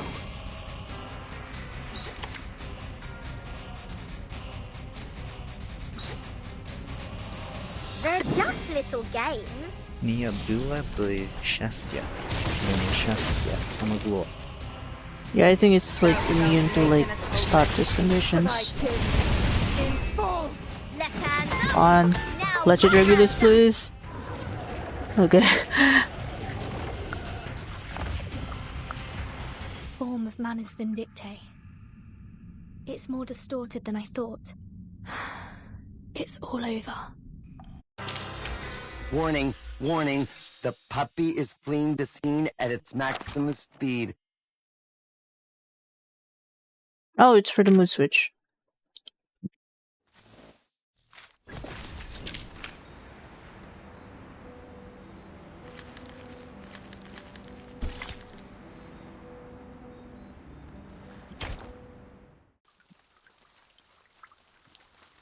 I will redo that stage after the stream. Vertin, finally! The Manus suddenly emerged everywhere like ants. Lilia and I couldn't take them all down. I would have acted sooner if you hadn't told me not to pick fights. A mad pawn roars and jumps on them, but is immediately being pulled off and knocked out by Lilia. His limbs twitch horribly and his body soon shrivels. Bleen, all they want is to attack, even if their blood will be sucked out. Insane! Back when we were spying on them, I told Zetto to screw the peace agreement through the radio. I knew those geometry psychos and the Manus would go mad sooner or later. They were not that crazy when they were solving the math problems. There! What the hell happened down there? The cave is the key to be immune to the storm. There is a cave on this island, which has the same effect as my suitcase. That's what the Manus are after. What? But hasn't she also put on the stone bangle? Even if she can break free from that bangle, there is no way she'd let her followers keep carrying out suicide attacks. And if she has signed that peace agreement, how will she take the cave from a Pyron? Vertin? On Vertin's back, 37 opens her eyes. She puts out a finger and points out to the sky. In the eternal and transcendental sky, several dazzling flare stars are lighting up. What's that?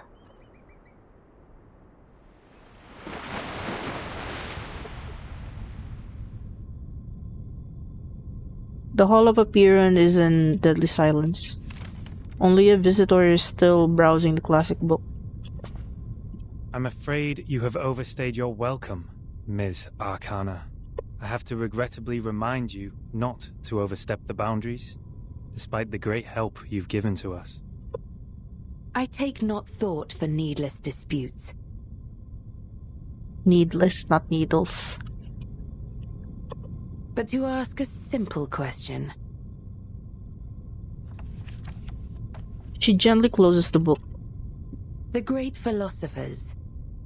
Ye seek the ancient wisdom, follow the sage's teaching, and pursue the noble virtues. You are separated from the world for thousands of years. And you have not gained the human's understanding, nor have you sought for it. I find pleasure in this allegory of the cave. However, hast this been unto thee? That who led us to the exile in this cave.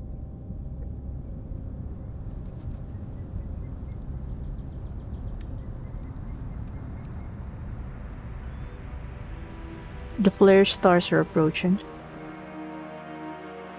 They move in an orderly manner as if they are a group of swifts. What are they? I've never seen these before. Why are they here? These things should not appear on this island. No!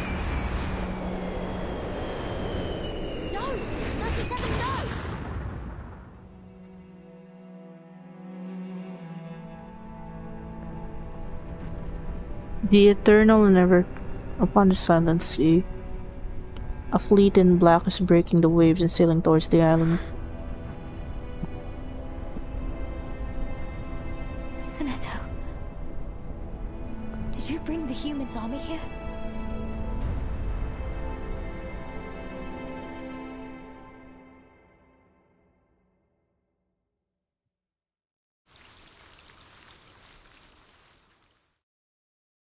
The fuck? That's how it ends. Jeez. I guess that's where the interlude chapter is included.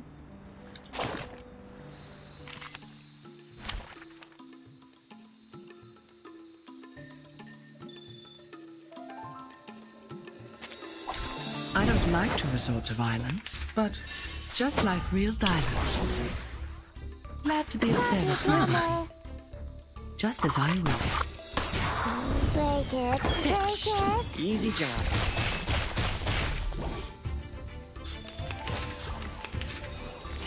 Watch my clothes. Intrigue. Glad to be of service, my lady. Sadly, these are counterfeits. Bravo! Please live up to my expectations, colleagues. Huh? Hey, you will be sorry. Intriguing, isn't it? The party planner. Just like real divers. Break it, break. I said hello. How welcoming. Time to wake up, gentlemen. Lucky star. There Fragrance is and it. dazzle can easily confuse one's vision. I'm sorry for you. The story begins with a bad adult. He did this first. In fact, at last. Whoops. An accident.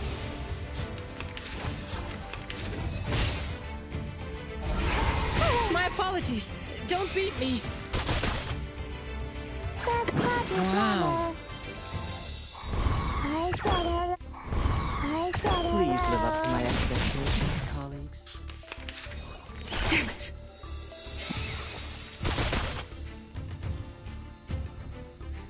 Ah, still silence for one more turn.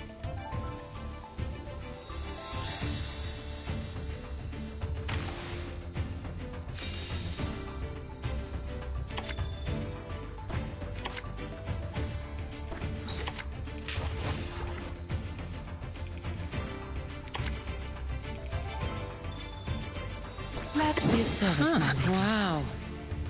Just as I will. Whoops. An accident. Don't worry. Let's have a cup of tea.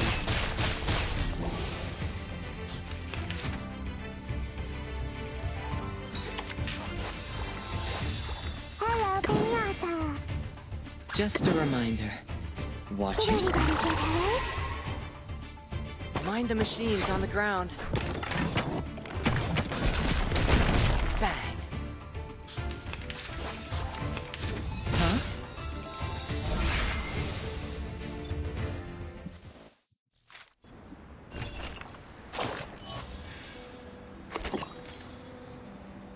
Oh, I got a geometric pendant. Can go back to this one.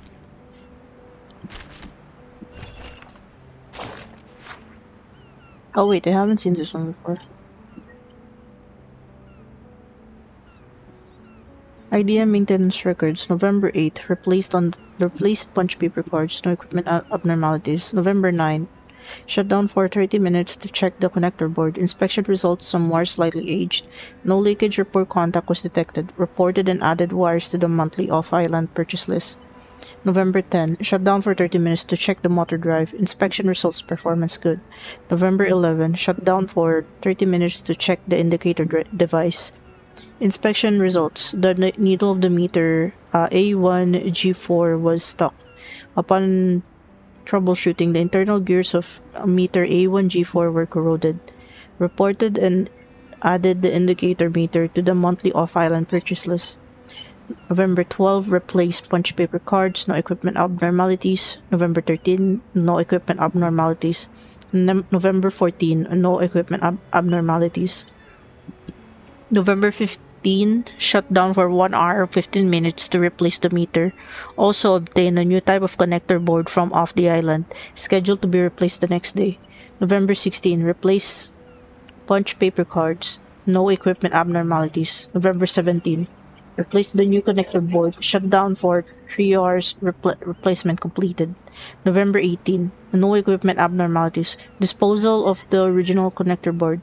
I gave it to my daughter Sophia, who is quite fond of studying these. The disposal has been approved. November 19, no equipment abnormalities. November 20, replace the punched paper cards, no equipment abnormalities. Wait, this was written by Sophia's father, I guess.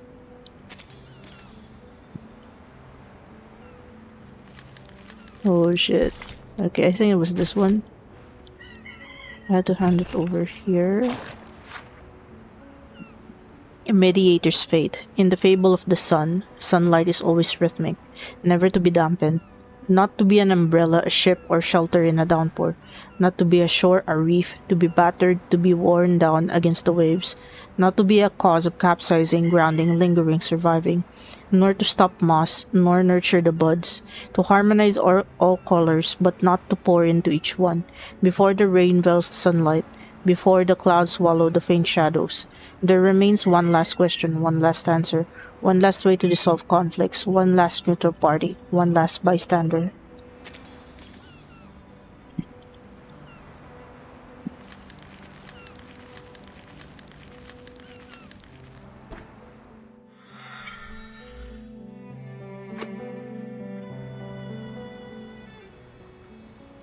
Oh, this is like side stuff that occurs also during the story, I guess. Okay. We're going to the interlude chapter, which is probably like side stories during the main story. You see Matilda and Sotheby here.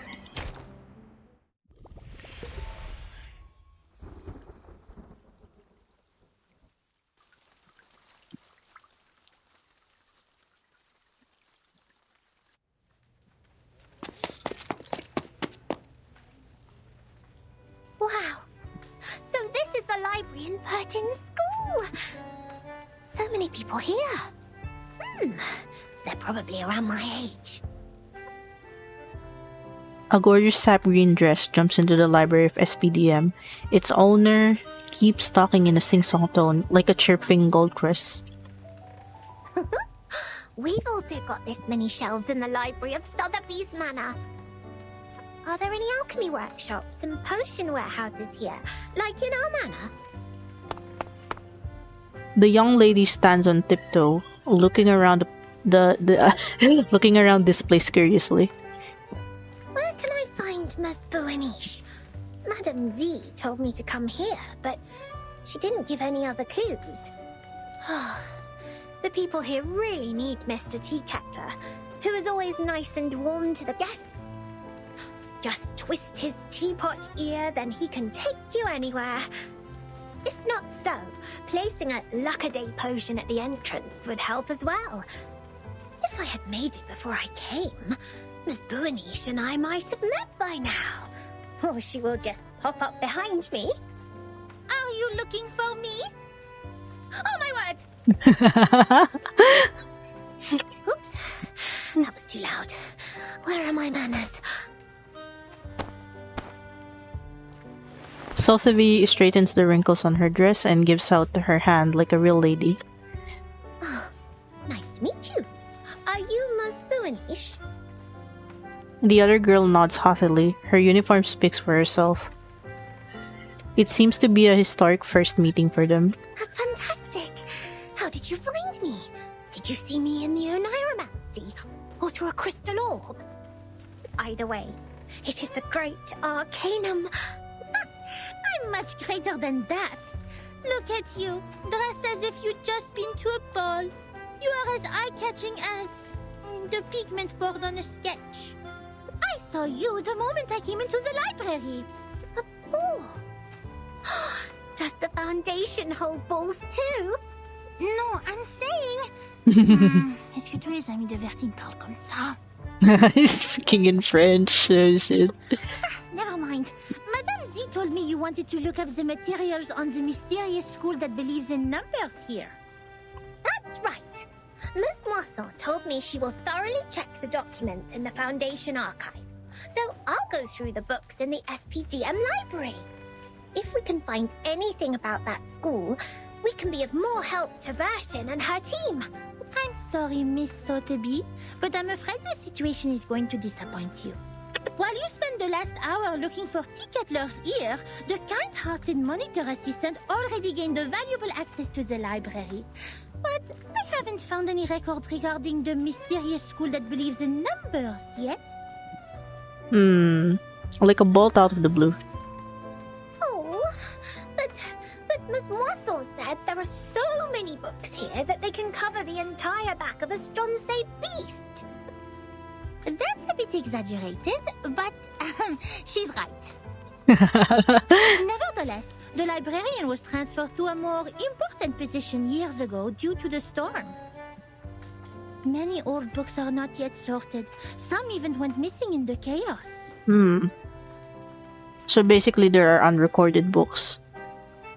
The only relevant materials I could find are the stories of Pythagoras and some books on mathematical theorems. But I don't think they have anything to do with Vertin's issue. I mean, you can start with that. What Matilda sees now is a pair of tear-dimmed eyes. Oh, it is. That means I can't do anything to help them. No.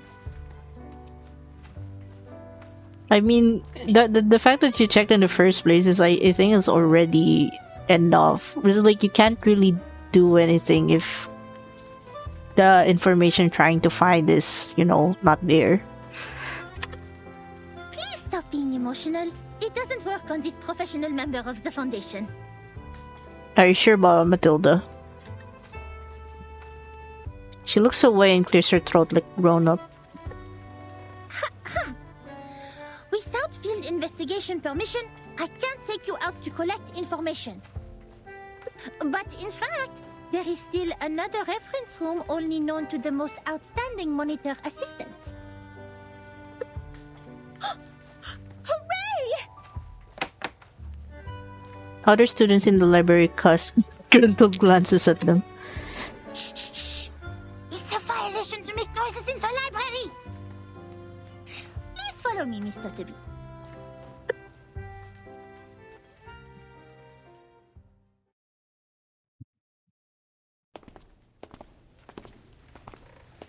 Tall shelves, unfamiliar surroundings, an impossible mission.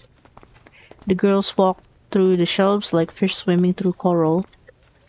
Thank you so much, Miss Buanish. You mentioned ball. I haven't heard that word for a very long time. I remember what Mr. Carson, my butler, had taught me.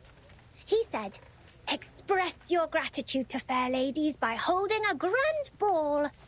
I'll write to my father and ask for a brand new, unsinkable and maneuverable rock and roll park. I'm sure he will gladly say yes. Maneuverable rock and roll park? Yes.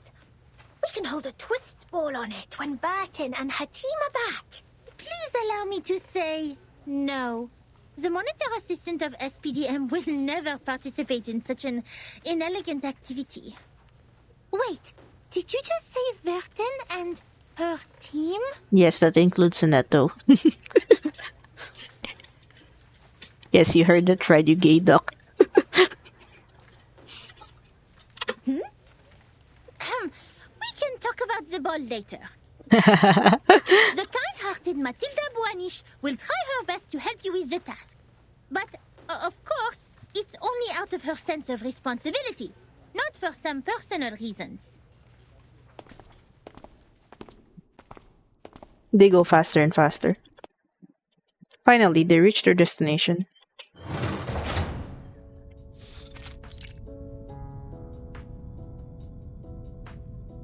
To patch the fragmented eras in the future, and to store the currently unimportant files and reports, people built this reference room in the shape of a box with gray and white walls.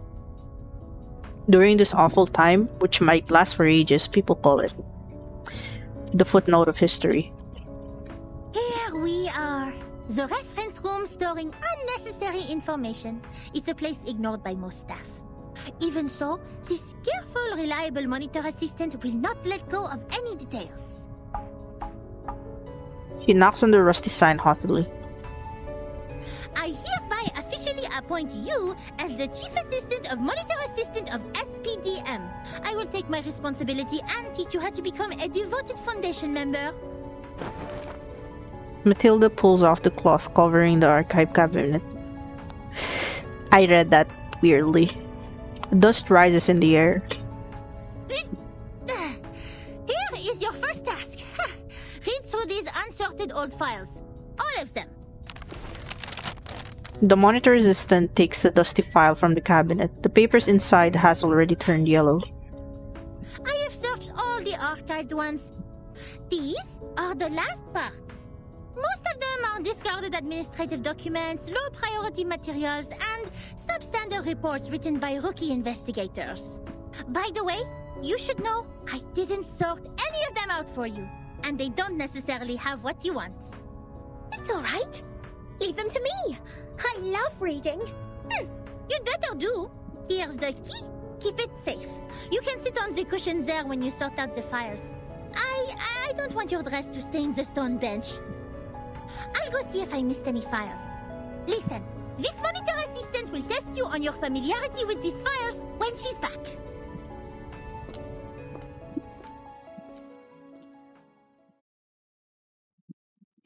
3 hours later. Double check completed. Looks like I didn't miss any relevant files. Phew, quite a long day. I doubt if that spoiled lady can finish all the materials. She must have been bored and fallen asleep, waiting for her tea kettler in the dream. It takes much more than dancing at balls to be a Foundation investigator. I'll send her back to that teacher when she wakes up. In the end, it will be the kind-hearted Matilda who finishes the task for her. Being a great monitor assistant comes with great responsibility.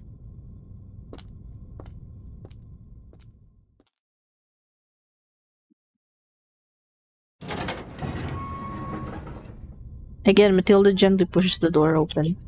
Surprisingly, she is welcomed with an energetic greeting. Oh, Miss Boanish! Standing on a ladder, Sotheby gives her a big smile with a stack of files in her hand. The files she didn't finish reading are scattered on the ground, while the others have been well organized in the cabinet. You didn't fall asleep. Did you sort out these files? Yes. And I love these books in uncommon shapes. There are so many wonderful stories. I often read books with Susana when Father wasn't at home. We read and read until the red bomb waves woke up the sun. Moreover, these files are much easier than Miss Moisson's reading task. Here, the gentleman from River Conway tamed a whole group of Avanks. How marvelous is that? Oh, okay. Looks like you meet the basic requirements for being a rookie investigator. Tu es plus ou moins qualifié pour être mon assistante en chef. The young lady doesn't pay much attention to the mumbles from the monitor assistant. She is busy announcing her big discovery. And I also found this interesting report. It tells a lot about the storm and the numbers. Ooh. Will this be helpful to Burton? Show it to me. She takes a pile of yellowed paper from Sotheby. This neat and orderly written report has no beginning or end. Oh, it's ripped off. Obviously, the author is a meticulous person. I have to say, it is undoubtedly a violation to submit such a report, but it will be a travesty of the truth and human sense if I cover it up.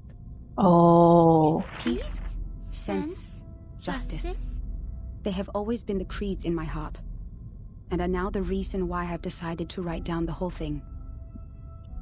A long time has passed since the first attack of the most severe crisis in our time, but we are still wondering, what on earth does it mean? That was the eve of the millennium, of which no one had any memories, illogically. The next day, time was already reversed to 1996 the moment we opened our eyes. We walked out of the building made of grey and white marble as usual, hardly aware that the sun we bathed in was from another time. Our survival was unexpected and almost unbelievable in such a calamity which swept the globe. Why did the headquarters of the Foundation survive the reverse? Why couldn't we find our younger selves in the outside world? Did any other region survive it as we did? What was the cause behind this calamity? I didn't know, nor did anyone else. Things remained unclear until time was reversed again. This time, we all witnessed that reign in the 80s.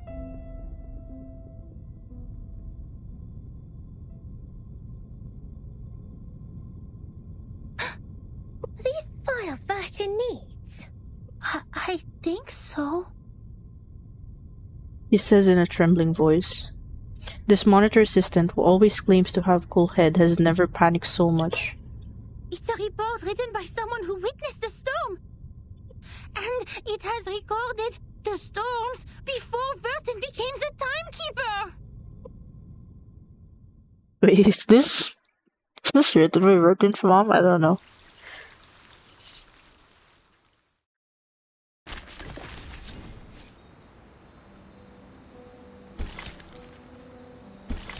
No, it's not framed.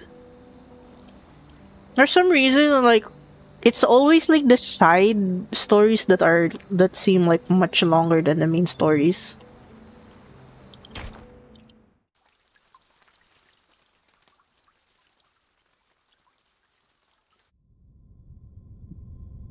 Before she became the timekeeper? Whoa. So Burton wasn't born a timekeeper. Yeah. She didn't tell you that? Wait, no one is born a timekeeper. It's not an inherited title. Anyway, this report includes the secret chronology only accessible to the core members of the Foundation. You can only check it under the supervision of the monitor assistant before you become a qualified investigator. Matilda dusts off the folder carefully. No matter what the reason is, it shouldn't have been shoved in this dusty room like rubbish.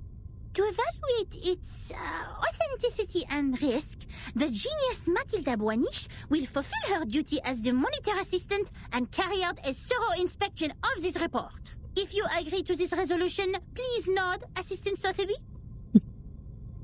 The speech is full of terminologies Sotheby has never heard of, but it doesn't matter. Based on the tone of the speech, she had already decided how to answer.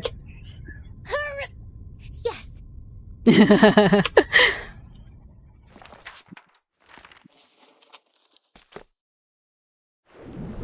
That was 1985. A gloomy, miserable night compared to that peaceful morning in 1996, when we were only bothered by confusion. We didn't expect time to be reversed again. Nor did we understand the consequence. Even now, I still remember Paulina's desperate cry. One of her hands was already inside the safe area when she fell at the entrance to the headquarters. And that was the only part of her left to us the next second.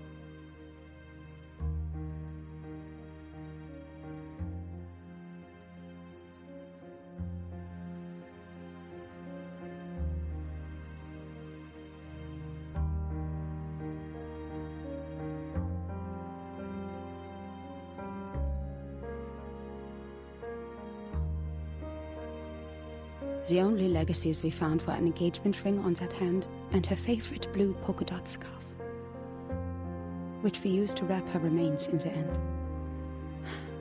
To be honest, I admired those who still remained calm and sympathized with the arcanists on the edge of mental breakdown. It had nothing to do with the 1/4 arcanist blood in my body. It was only the kind of empathy which all mankind would share out of instinct in the face of a hopeless calamity. We lost many, too many colleagues. In the materials they sent back, we even saw all the horrifying phenomena, such as one's veins turning into electric wires. Oof. Since then, the storm, a word simply taken from visual observation, has been used to refer to the calamity. Of course, we can have a word for the calamity itself.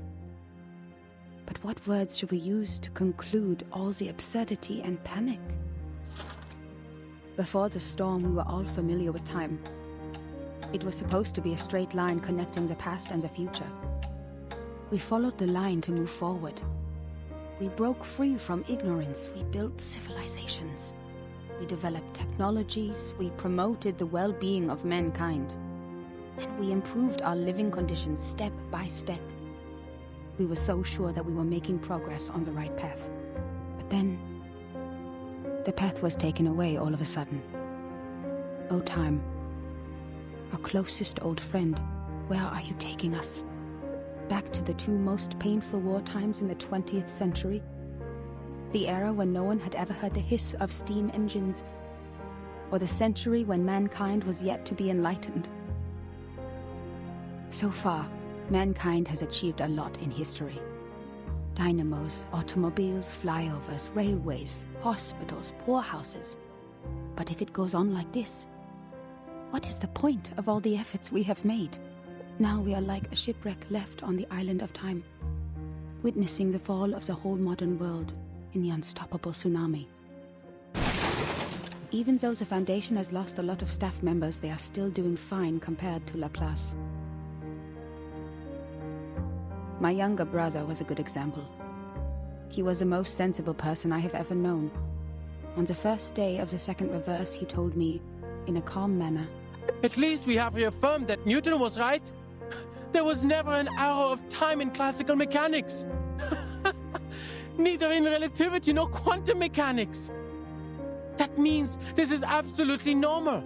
Whether the time goes backwards or forwards, even if it starts spinning around like a tabletop football player. They're not against the law of physics. We can go back in time and give Poincaré a Medal of Great Profit." The next day, he almost fell off the 6th floor due to excessive drinking. No. All the perceptions of time and space developed to this day were overthrown. We couldn't find any theories to explain the storm in any existing researches. There could only be 2 reasons for this situation. Either we've been completely wrong all the time, or we've come to a brand new world. And this new world can never make sense in the way of science, or that of physics. It cannot be verified by an independent third party, and it is impossible to be comprehended through reasoning. Is it true that we have been going the wrong way? Is it true that those once proven wrong by history, those arcanists who claim to possess gnosis, are actually on the right path?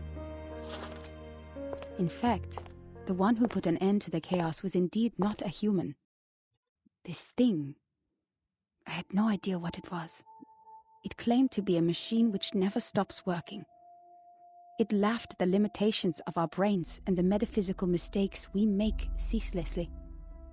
But it did solve the most urgent issue. A system was built to tackle storm-relevant emergencies after it took charge of Laplace. The first measure it adopted was contacting all the existing branches of the Foundations at the time to confirm the scale of available manpower. Then it built observation stations all over the globe to find if there were any other regions immune to the storm. After that, numerous offices responsible for deducing the cause of the storm were established. Even though there were countless disagreements during the research, at least we had taken the first step. I handed in the application to take part in this mission, determined to get rid of the fog in my mind. In 1986, I was assigned to the office in Egypt. All my friends came to the dock to see me off, because we knew it could be the final goodbye. Even though we were equipped with the emergency communication devices issued by Laplace, we were still not clear when the storm would assault us, or where we could hide nearby. What really scared me was not the threat to my life, but the possibility of dying ignorant. Then I boarded the ship to Alexandria from Athens. And that was when I met her. Now when I recall it, it was almost impossible to ignore that group of arcanists on the ship. There were about a dozen of them, all in eccentric stitched robes. They were followers of a strange school which mixes arcanum and mathematics. Ooh.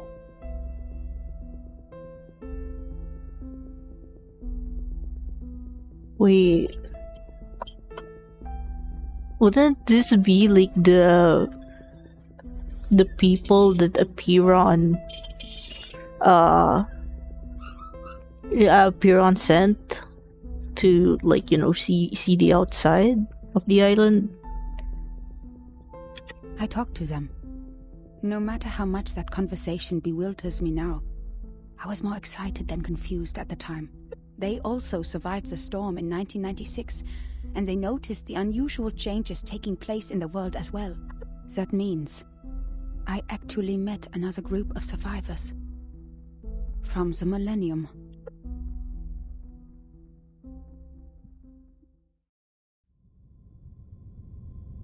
He stops turning the pages. Wait! A school of arcanists who survived the storm?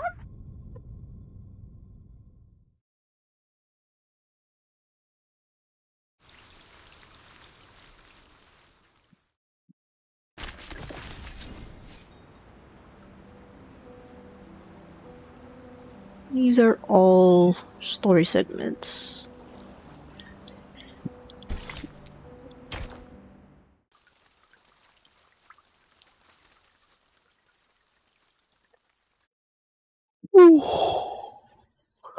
A mixture of arcanum and mathematics. The ship on the Mediterranean. Unbelievable. Our investigator actually met this group of arcanists who believed in numbers, and even left such a precious record down on paper. Does it mean we are close to being helpful to Virgin? The chief assistant of the monitor system. Let's audition. That's Certainly, it's what we deserve for all the efforts today. But why did they leave such an important report in the reference room storing unnecessary information? Did they misput it here after the chaos of the storm? no, I think they want to hide it. Putting her confusion aside, Matilda turns to the next page of the record. Among them, the most easygoing one was Hugh. He was an engineer as well as an arcanist. We shared the same preference for human technology, and that became our common topic. Hugh was in his 30s, red-haired, cheeks sunken, and deeply depressed due to some kind of eye disease. He was a decent man, with a prudent attitude, working at a desk most of the time. He reminded me of the imperial miniature painting artists in the Sultan's palace. Most of them ended up blind after toiling for their life. He showed me the picture of his daughter. I don't have children, but I could feel his happiness as a father. Although I got along well with Hugh, he seemed quite out of place among that group, which was actually led by her. I don't know what words to use to describe her. She was like a meteor shower, a tempest, or an unreasonable catastrophe itself. Her existence was just like her name. It was simple, yet implied a lot. Please forgive me for my cowardice. Even now, I don't have the courage to write down her name, if one would call that a name. In fact, she was quite a kind, warm-hearted person. Among all the unregistered arcanists I've met, she was one of the nicest ones towards the Foundation. This is her probably 37's mother. She looked young, even though I heard she had a daughter too. Besides, she still possessed the innocence of a child, and that kind of excitement exclusive for genius. That's right. It seemed the whole world was like a sparkling toy to her. Our communication was heart-stirring at the beginning. Both of us were eager to find out what was happening, like two shipwrecked victims grappling at each other on the sea. But I didn't have the slightest idea what she was talking about, actually. The problem was not the typical communication issues between humans and arcanists. I was sure the language we used didn't pose any obstacles, but still I couldn't understand any words of hers. I would believe that one is highly intelligent if one can name all the factors of 11,567 without thinking. But what this one said was illogical nonsense which no one could ever imagine. She claimed that there is a world of numbers, above all else, where the non-physical essences of all things exist in the form of timeless, absolute, unchangeable ideas, and that the physical world where the time flows is nothing but an appendage, which has never been real or true. And that's why the chaos in this world is not worth any attention, and we should focus on what happened to the supreme existence. What an utter disaster combining modern maths with ancient superstition. I saw another hubristic arcanist pretending to be the prophet by reliving Platonism. I don't even bother to mention the balderdash on soul numbers. Even the New Age movement could use some of her absurdity. But that was not yet the end. She even claimed to be aware of the exact year when the next reverse would happen. But when I asked her about it seriously, she said, "My apologies. I've made an oath. I shall and only shall reveal the demonstration to people who have their own soul numbers." I'm not sure whether she was making fun of me or being serious, but I had this feeling that she was eager to tell me how she was granted the secret through a moment of afflatus. It seemed she just saw through the laws behind all things instead of finding them through logical deduction. Can't you see it? It is right in front of you. After I expressed my inability to comprehend her words 30 times, she finally gave up and proffered regrets. I'd rather take it as a new kind of humiliation. What really irritated me about her, however, was her contempt towards science and all the scientific research methods. As far as I'm concerned, the value of a theory lies in its reliability, universality, and generalizability.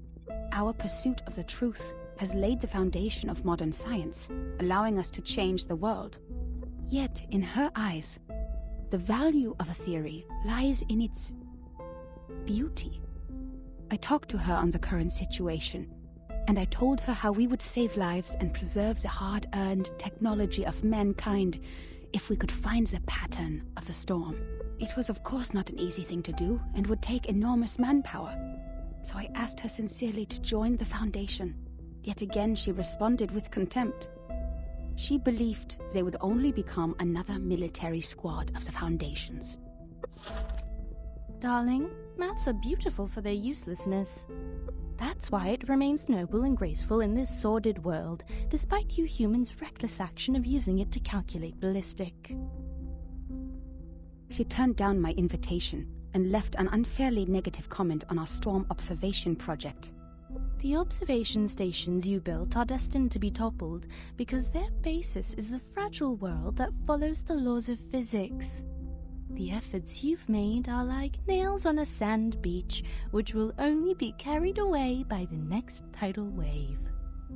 But I said, perhaps our efforts are in vain, but someone has to do it. We will try every corner of the beach before making the conclusion that the world we are living in is already a hopeless ruin. What a pragmatic, rigorous, and rational speech. But dear, the world is a hopeless ruin. The conversation ended in disagreement. I don't know why arcanists hate the world so much. Perhaps the reason is they have never been truly accepted.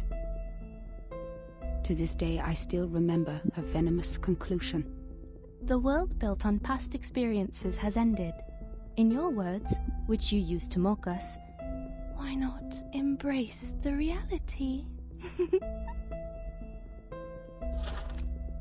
Yet about the gnosis which she deeply believed in, and the so-called prophecies she made through numbers, she had never given any proofs or details that showed rigorous logic. And the reason for her inactions was an oath she had made before some stone? Therefore I believed her words were only the nonsense of a lunatic. When we first met, I thought she was different from all those psychos, who mistook the malfunction of their prefrontal cortex as the will of God. But they turned out to be the same. In the name of human sense, I swore everything she said was absurd and ridiculous to me. Until...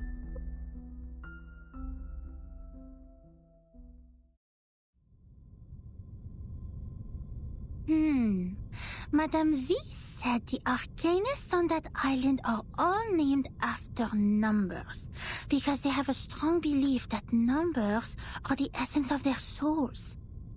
The investigator wouldn't write down her name. Is it because of the conflict between their beliefs?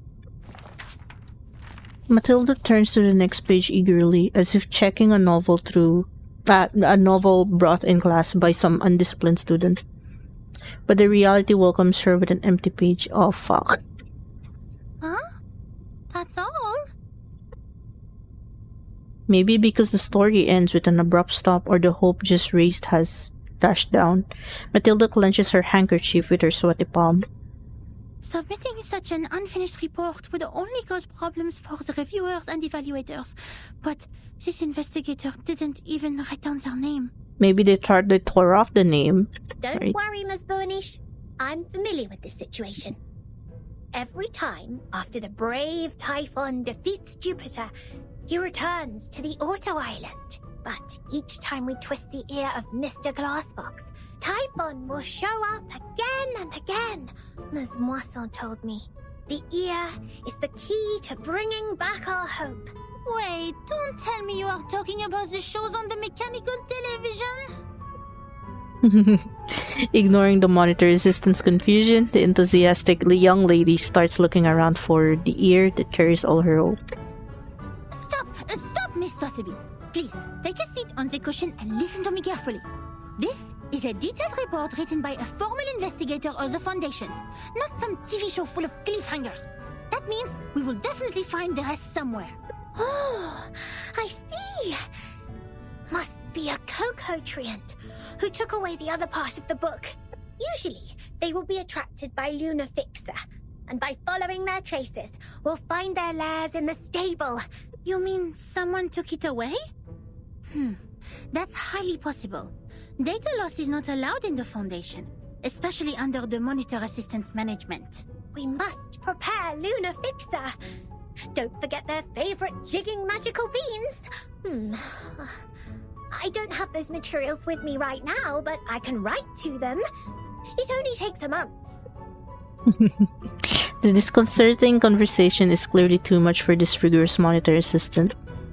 Nuh-uh, we don't need that. It's like, nah. After taking a deep breath, Matilda takes out her crystal orb. An ambitious smile spreads over her face. You've perfectly accomplished the task from me when you found this valuable report. Well done, Assistant Sotheby. Now it's time for the great Matilda to show a little bit of her greatness. Are you gonna divine?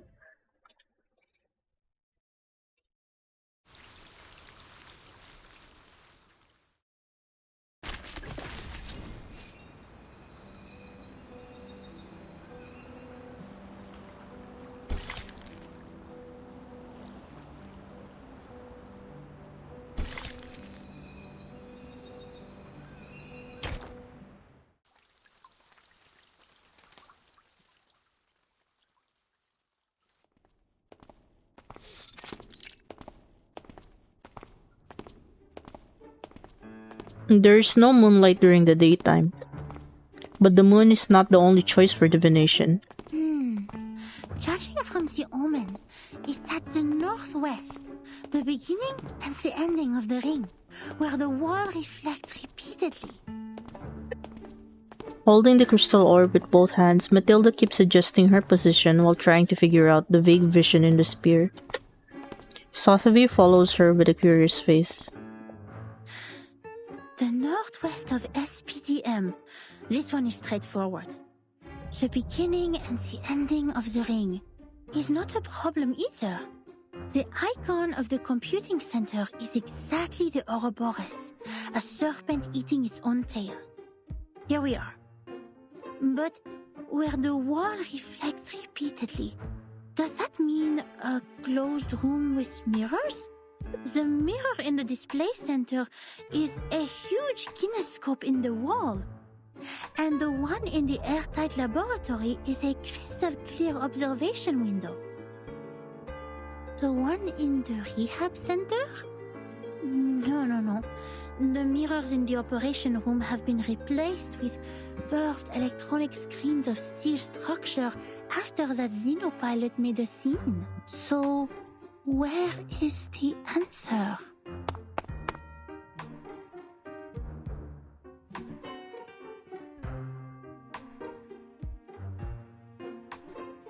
She slowly turns around, trying to find the perfect angle for a clearer vision. A white figure storms away from her side, almost bumping off the orb she tightly holds. Hey! You just hit me! Shouldn't you apologize? Where did you come from, dork? Wasting my time? The man groans a curse and hastily leaves this place with his hands covering his nose and mouth. What nose and mouth? What the fuck? What? How could he say that? That's rude! That gentleman doesn't look well. He's covering his face. His nose is running with purple liquid. Oh dear. Did he drink a whole bottle of purple Chrysandra juice? He needs treatment immediately. Oh, if only I had brought the Phoenix heart nerves with me. He ran towards the rehab center. Nothing to worry about. Just another patient trying to prove he has recovered. The hasty man has disappeared completely. The little incident doesn't raise anyone's attention. The rehab center has all the facilities and medicines he needs. He will be properly treated. But why is he wearing the uniform of Laplace? And where's the receptionist here?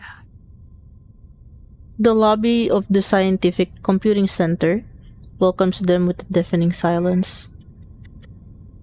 The counter is no longer busy with people, but with an auto-recognition device instead. Does everyone go to the weekend party night? Probing around the counter, the temporary investigator seems determined to dig out a party gramophone from somewhere. Absolutely not. The researchers here are too busy to do that. The computing center is working on the most urgent and vital project, the research on the immunity to the storm. We should not disturb them unless it's an emergency. So please stop calling the office and put down the telephone, Miss Sotheby. This is not the ear of a tea kettler, and it won't take you to any twist balls. The monitor assistant can't stand the difference in their terminology anymore. Je sais qu'il est débutant, mais quand même, il est trop bizarre. Guide new members with caution and patience. Trigger the afflatus at the right time. J'avoue que Verten a remporté une victoire temporaire sur ça. Sige. Okay.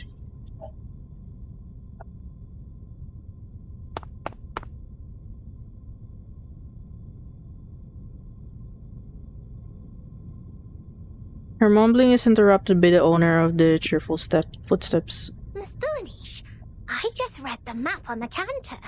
You mentioned where the wall reflects repeatedly. Does the vision refer to the racquetball center here? You see, its icon is a bouncing ball. Let me take a look.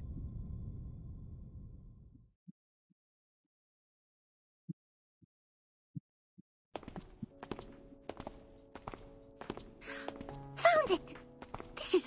right direction. Next, empty boxes, glasswares, and copper pieces.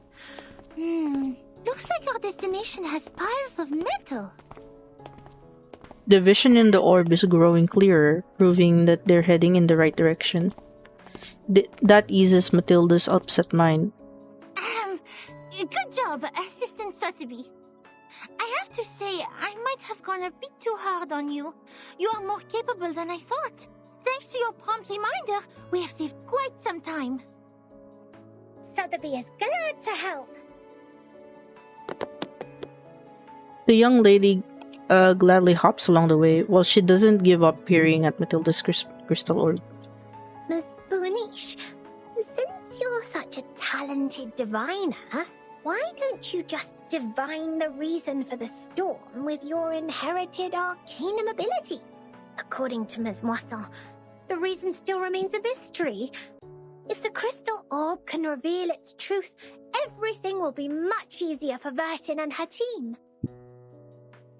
Divine the reason for the storm? The brave assumption astonishes this great diviner. She almost drops the orb. That's impossible for sure. It's a typical mistake of laymen to believe one can see everything through divination. You are an expert on potions and arcane creatures, but you have little knowledge on other subjects. Haven't you received any systematic education on arcanum? Education on arcanum?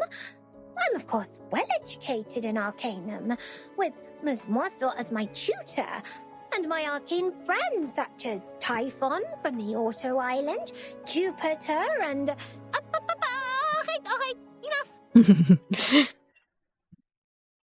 She shakes her head, stopping her from listing another name for an arcane creature that nobody has ever heard of. I have understood the fact that the education you have received is not systematical, or say incomplete, imperfect, inelegant. But don't worry, because you are talking to the kind-hearted Matilda. She will spend her valuable time to make it up for you. The Great Monitor Assistant clears her throat and starts recalling what she learned when she was 12. In fact, the system of arcanum knowledge is not completely separated from that of human science. For example, the modern pharmacy and chemistry actually originated from the experiments of potions and alchemy in the ancient times. They developed into two different systems because arcanists focused more on the knowledge ignored by scientists, which is gnosis. The knowledge we learn from divination is exactly under this category. Wow.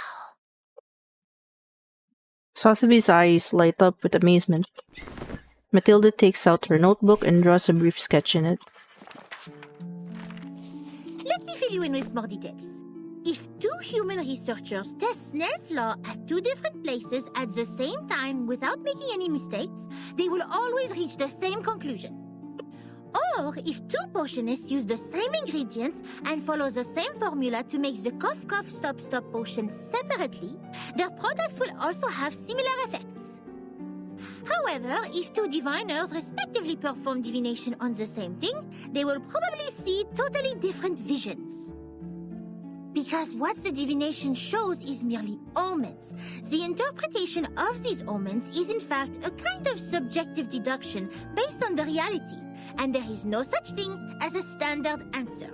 Even if the two diviners draw the same conclusion, it is more of a coincidence than a result that implies generalizability. So diviners never check the accuracy of their divination through the review of peers. And this is an example of gnosis. Unlike human sense, it is unique and possesses no universality. She puts it away and wiggles her index finger. In other words, even if someone finds out a reason for the storm through divination, they can't have other diviners verify it, because 100 different diviners will give out 100 different conclusions. The scene will be even busier than a concert at Music Verein. That being said, the more possible result we get from the divination is nothing. Divination cannot bring knowledge which the diviners have never learned. the divination of such world-class knowledge as complicated as the reason for the storm can only be performed by world-class diviners. We may find one or two diviners like that if time continues to be reversed, like Nostradamus. But he lived in the 16th century. Besides, even Nostradamus is not always right. But Miss Buaniche is. Thanks to your divination, we're getting closer and closer to that report, right?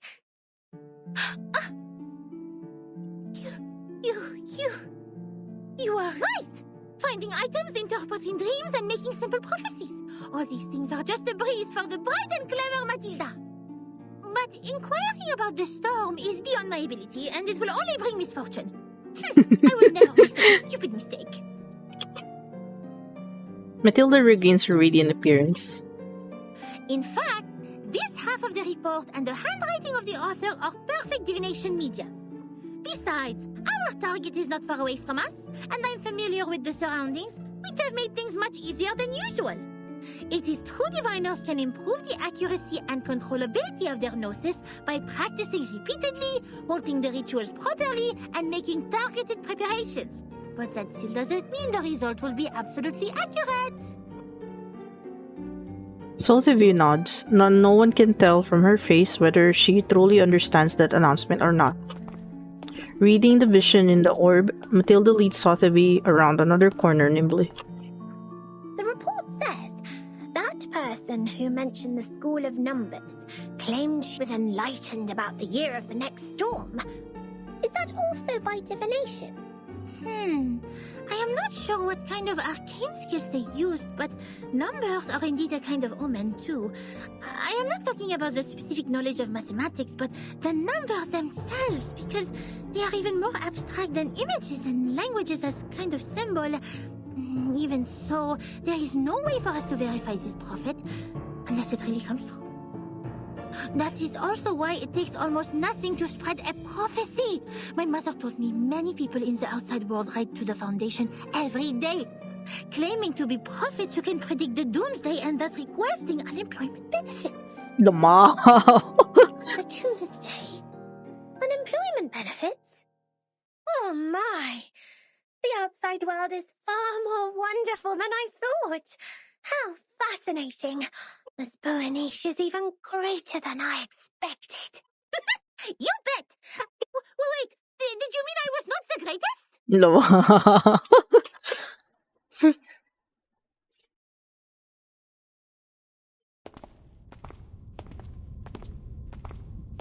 They have reached the end of the corridor. Matilda puts away the orb and looks at the wooden door with no sign in front of her. This is where the vision leads them to the next room. Them to the room next to the racquetball center. Okay, there you go. Here we are, Miss Sotheby. Now, this is the moment to verify the result of my divination. Okay. She opens the door with a slight push.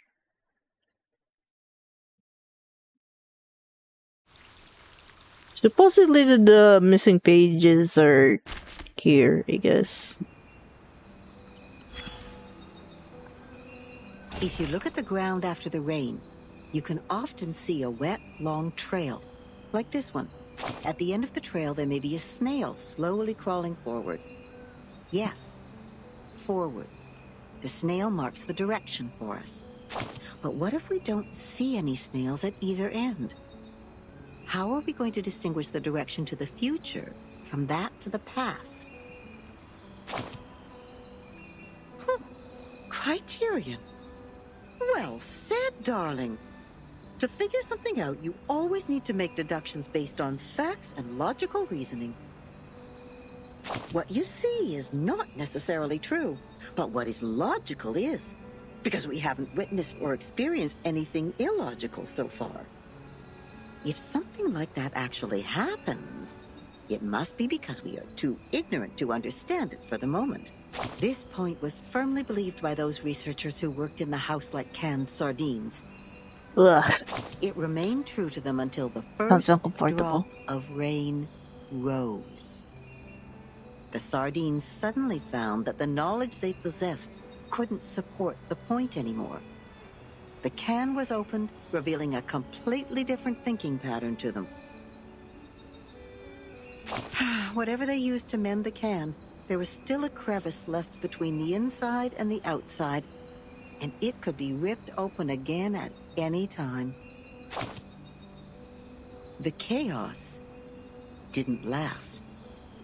If it really was the rain that swept away the snail and messed up time, then we should look at the silver lining. Does it mean we will find out the truth of time once the secret of the rain is revealed? There has never been a shortcut like this one, since time is only an intangible concept. So then, observation stations were built all over the globe. The staff learned how to collect and keep the valuable samples efficiently in no time. The little boxes they used to store the raindrops are still being upgraded even now.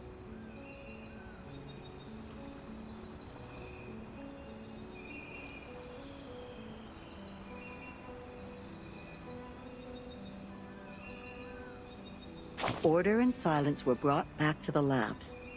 Every piece of gear was placed back on the right track.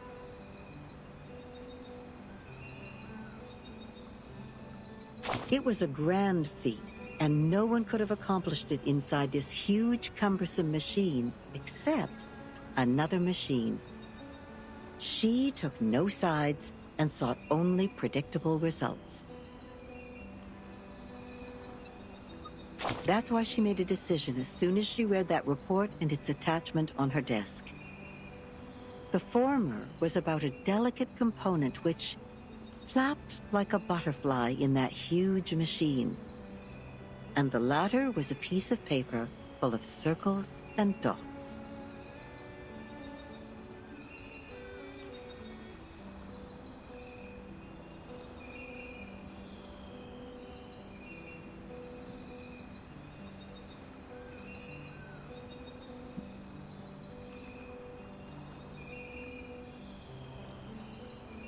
Then she stored the information on her hard disk and destroyed the report. What? And the paper which claimed to have recorded the locations where the storm might happen, yes, the one with the butterfly-like drawings, was retained for data comparison. It seems she's satisfied with the result.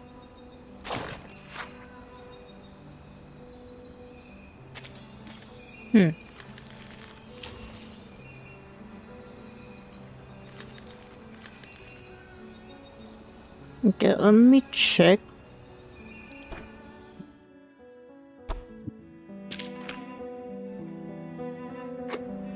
Oh, it doesn't really let you go to chapter 6 without completing the interlude.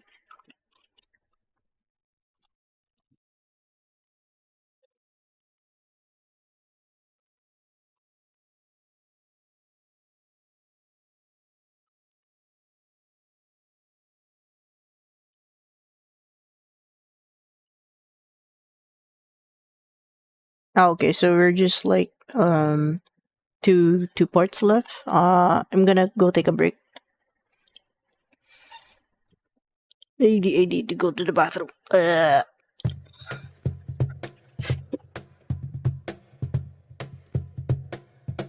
you can finish longer than 20 minutes.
Okay, we're back.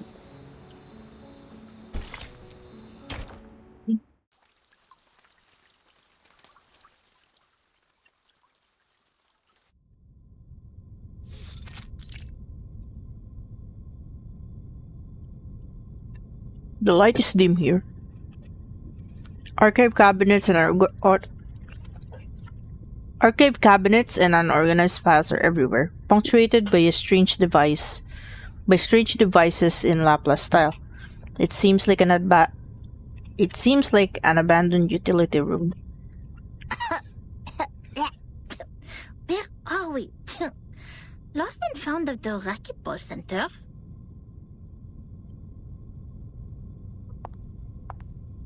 She waves away the dust, struggles her way along the top-looking cabinets. The orb showed copper pieces.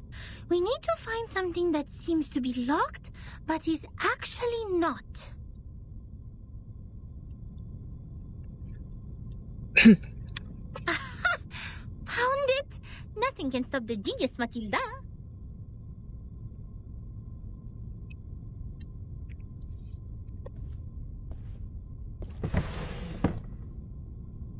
She finds what she's looking for in a rusty drawer.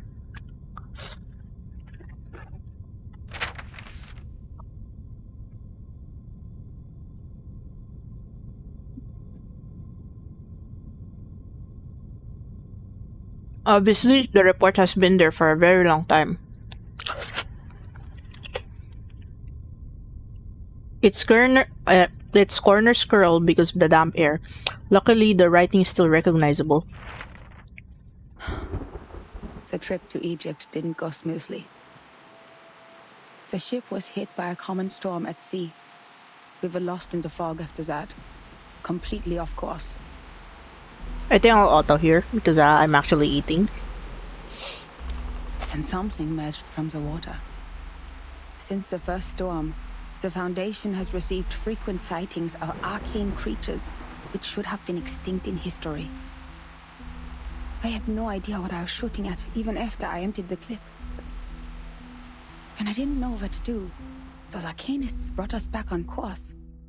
She names the precise longitude and latitude of our location, even without using the sextant in the spare cabin. I wonder how she did that. Perhaps the world did look different in her eyes.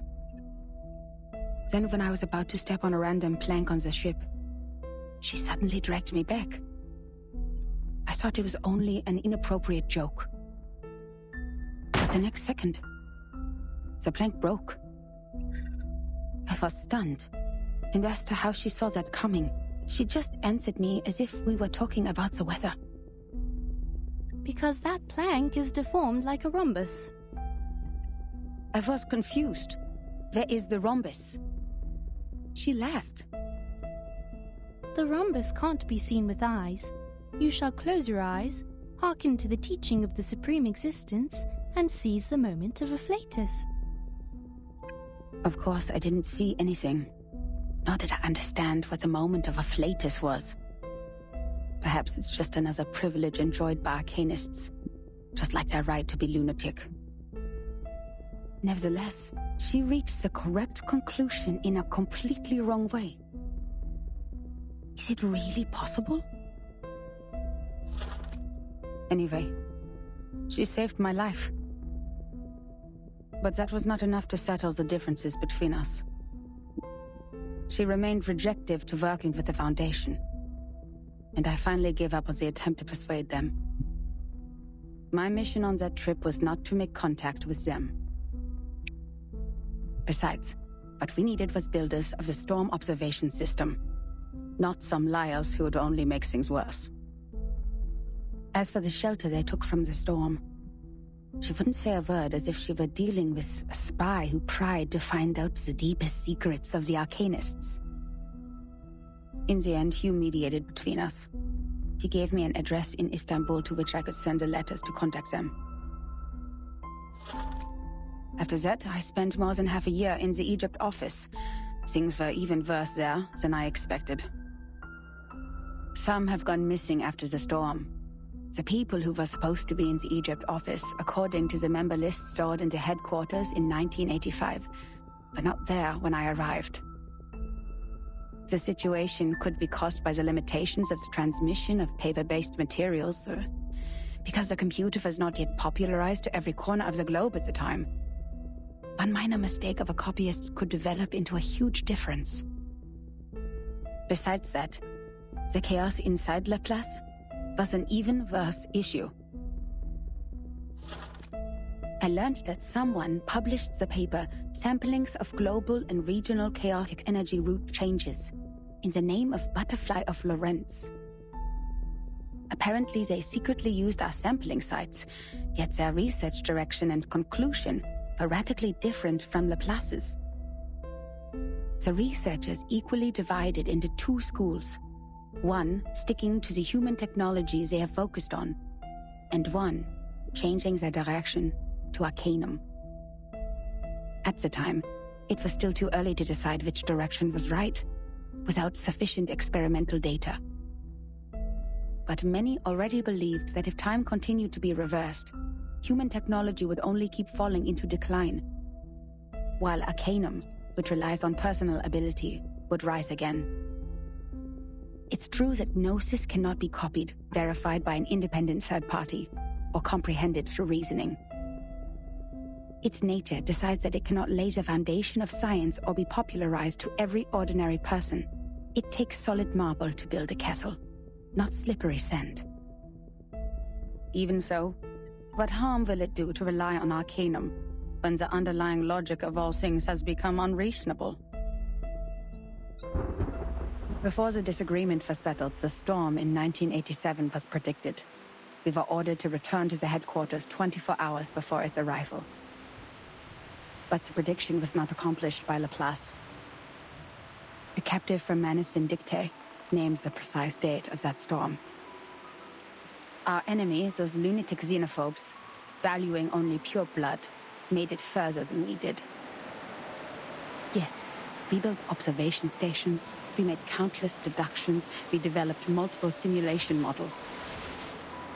We made efforts, we sacrificed life, we did whatever we could. Yet the result was that we didn't find any other regions immune to the storm, except the headquarters and another one in North America. In the end, 95% of the branch members were reversed, 87.9% of the equipment was destroyed, and 100% of our predictions failed. In conclusion, our endeavor brought no achievements. As for the captive from Manus Vindictae, the delirium patient who claims that oracles flowed under his parietal bone, when we asked him how he learns the precise date of the storm, he burst into laughter. Can't you hear it? Has God left you behind when he spread his grace? Then, he smashed his own skull with a handcuff. Yes, there was no doubt. He was an incurable lunatic. But his insane nonsense was exactly the reason we survived the storm again. No matter how unreasonable or illogical it was, or how much a lie it sounded like. So we'd better believe we shouldn't go out in black today because the fish is swimming in the water. We'd better believe in the existence of the non-physical, everlasting, transcendent world where everyone's soul is a number. We'd better believe in the supreme existence which caused the disorder of time by merely casting its shadow. That means the life of individuals means nothing more than rubbish, and the world is but an imperfect ruin, where only the chosen ones will pass the trial, where the rest will be eliminated by the rain. How am I supposed to do that? Finally, I made up my mind to write to her. I didn't expect her to answer my questions. All I wanted was to confirm if she had survived that storm. For the sake of our peaceful talk about the rhombus. Yet what I heard from them was a simple announcement of her death, with only 2 words. She died. Then it burned and turned to ashes in a second. On the same day, the first and only timekeeper who just took office, the 12-year-old child, returned alone from the storm. She told us the time in the outside world at that point. And that was how I knew she was right. It is right in front of you. What?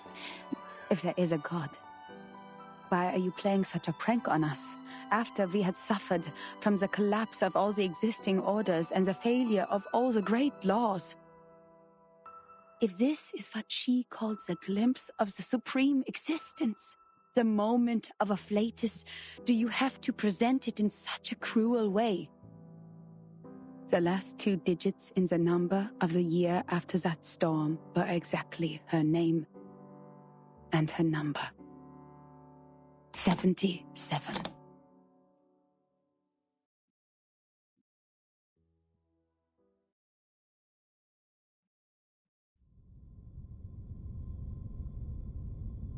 The report ends here. 2 digits, that's the full stop of the story. Incroyable! Incroyable! C'est vrai! Quelqu'un a vraiment fait cette prophétie! Ertin and Sonetto will be thrilled to know what we found! Well done, Miss Sotheby! You performed as well as a formal investigator! We need to submit this report to your instructor immediately! Grabbing the papers tightly, Matilda turns around with excitement. Sotheby isn't the person standing there. What are you doing in other people's rooms? Hold on. This is my personal item. You have no rights to take it.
I had to check the door.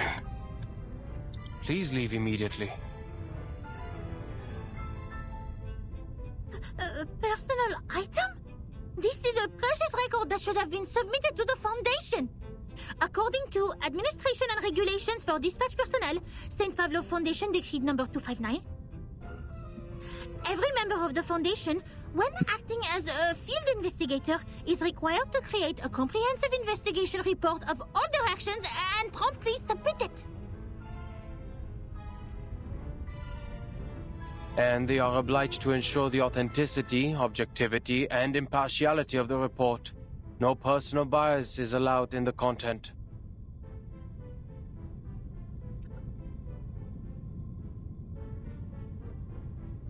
Yeah, you could tell like the report was like written with emotion.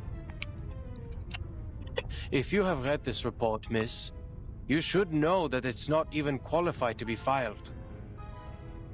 But this is an emergency! The Storm Reformation Act is still new to her. She can't think of any articles to support her point of view. She racks her brains for words, but before she makes it, the other person starts talking with one of his eyebrows raised.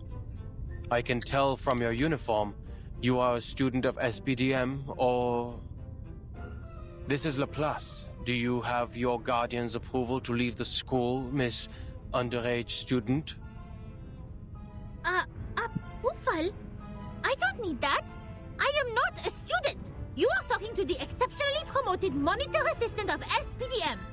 Here is my ID. She holds her ID card high as if she's holding the flag of liberty. But she is ignored. The adult walks directly to a swivel chair in the room and pays attention to an educational toy on the table. Did you just ignore a formal administrator of the Foundation? This monitor assistant will report every misbehavior of yours. Every little bit of them. Wordless, the monitor assistant can't be more embarrassed in her life. She looks around just to find that Sotheby is gone. Luckily, the chief assistant learns faster than she expects.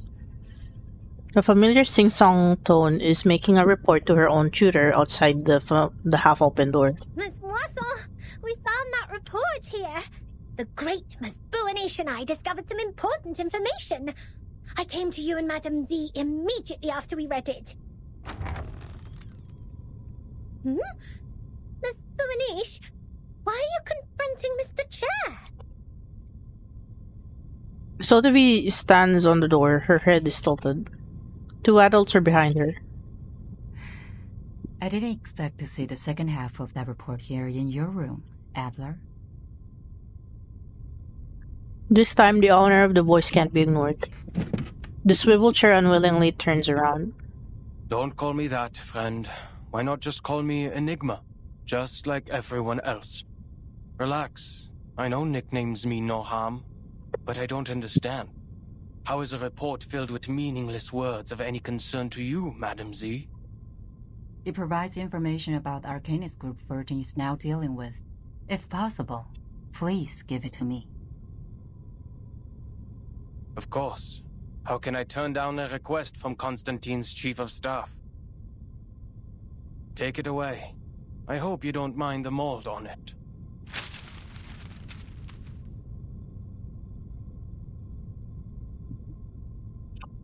The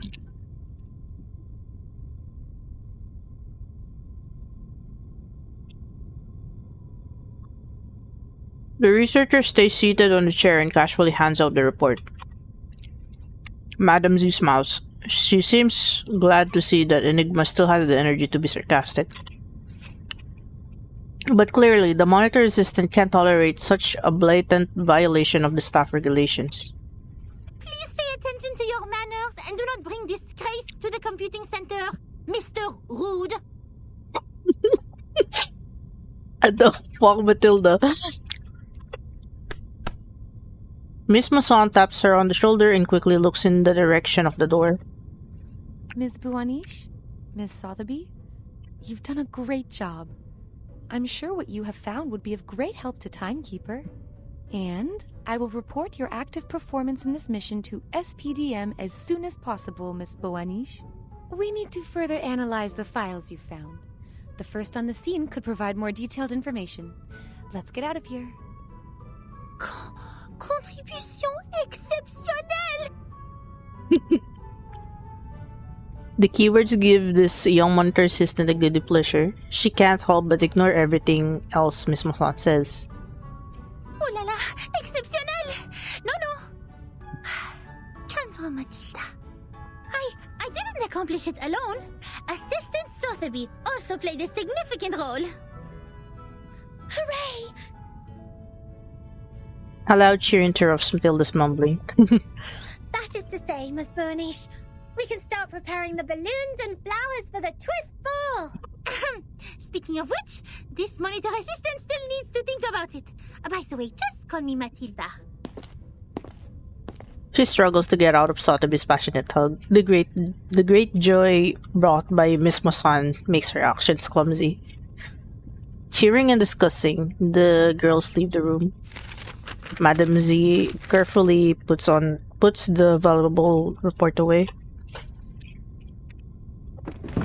The researcher swivels the chair again and hides himself in the fortress made of dusty items. He talks through cabinets and equipments in a slow manner. There will be no advance in human technology. You think so? Even Madam Z has given up on the study of theoretical physics and become a politician. No. I've never thought of that. She turns to the door with a faint smile. The door is closed.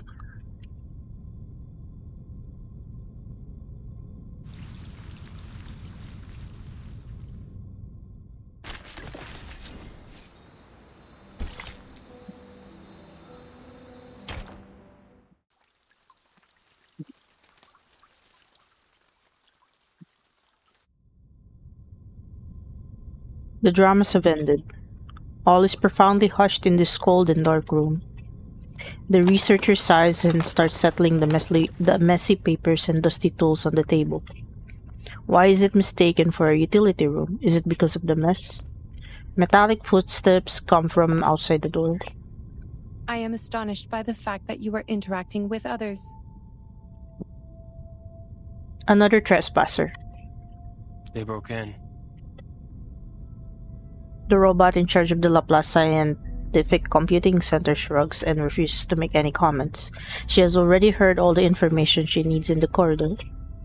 If it was a complaint that you were making, you know it is within your rights to submit an interdepartmental complaint within 7 days after the incident.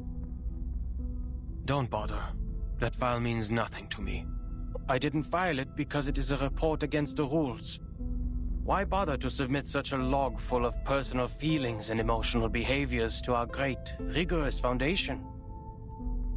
Is that so? I am gratified to find that you still have some sense. I too am gratified that you still have no idea that I was being sarcastic. Lamau. Oh, that was sarcasm. Never mind. What do you want from me, Madam Lucy? He asks as he bends down and organizes the papers scattered all over the place. This is the best effort he cares to make to receive a guest. You went all the way to this dusty, rundown place so hurriedly that you even forgot to put on that pathetic mask. This is not because of some old files, I assume. The faceless robot inclines its head in agreement. Certainly. I hope you can be the cryptographer of the Manus Vindictae's ritual. You are still the best. You are asking me, a human, to decode the ritual of a pureblood arcanist group? I don't see how I'll be helpful to this project. You cannot evaluate your own level of being of value, Adler. The researcher keeps unfolding more dusty folders without raising his eyes from the table. Well, you evaluate our value. Test us in experiments you set. Prove the hypotheses by exhaustion. Make mistakes and start all over again. You repeat the process like a roaring locomotive that pulls the research center out of this chaotic disaster. You question not what is ahead of you, nor whether the path you've taken will be regular or easy. The only idea you planted into your little brain is to move forward, to improve. Thank you for your compliment. Credit goes to everyone. That was not even a... Pacemaker. Wait, what language is that? Guess you agree. A life without creativity is not worth living.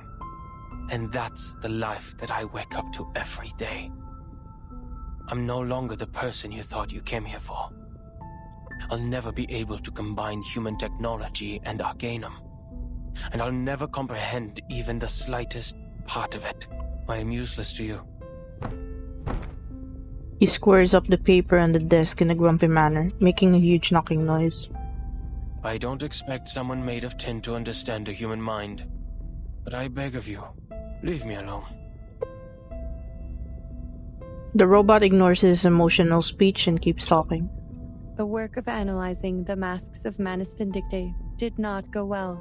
A side effect occurs in the researchers, and it is getting worse. The isolation wards on the basement level are overwhelmed. What a scene. Have you aborted the experiment? Not yet. We have conducted the Arcanum imaging experiment on the masks, and found a component which also exists in the raindrops of the storm. But knowing what it is composed of does not help explain how it works. What we're looking for is the original ritual that the Manus cast on them. You are trying to figure out one's career planning from one's physical examination report. I wonder why it is not working. Even if somehow you manage to find the original ritual, you still need a proper environment to test it, which is the outside world with a coming storm.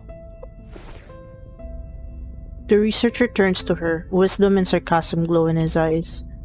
That's why we can't tell if we're getting results. Even if we had the right ritual, proper permission from the Foundation to travel, and strong-minded volunteer subjects, experiments performed in the Ivory Tower won't succeed because...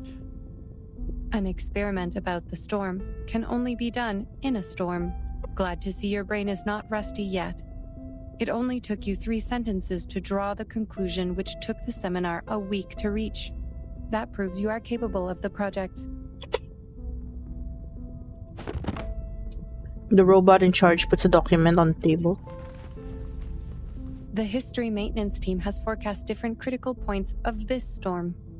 Foundation investigators are on their way.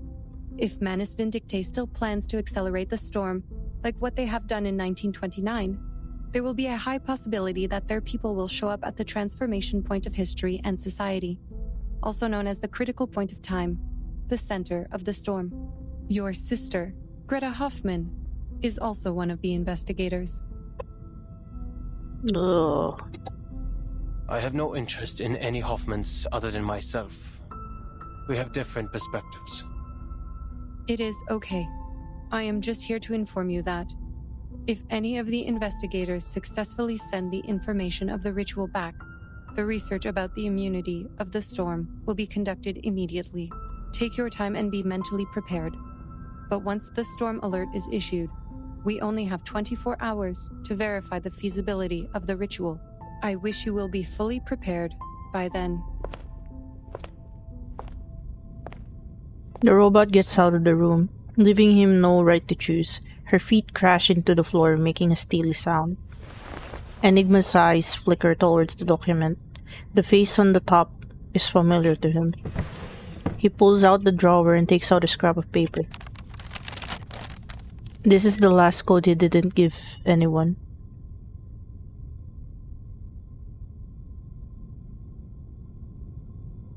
One thing is for sure, the age of humans has come to an end. One thing is for sure now. The age of humans has come to an end. Wait, so... she was the writer, Greta Hoffman.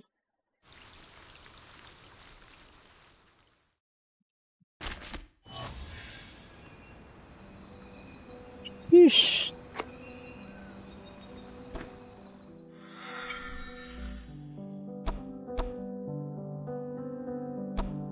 Yep, and we have unlocked chapter 6. Yeah. Oh my god, we're breaking off from where we left off in the main chapter, the main story of chapter 5 already. Holy shit. Because chapter 6 seems to be like separate from what happened in chapter 5. Which I think will be picked back up in Versam, I think. Okay. We do have like more content to tackle through, but yeah, that is the entirety of chapter 5, the main story chapter 5.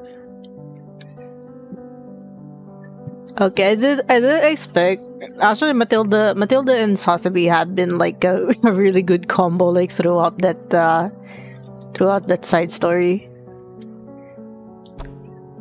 Well, I guess I can't really like say that it's a side story because it's still like part of the main story. since it just connects to chapter 6. So yeah, I think that's all. I don't think I have anything else to say. Other than I'll probably like stream again tomorrow. We're going back to like Digimon. So yeah, thank you for watching. Zetto is Zetto. Jana.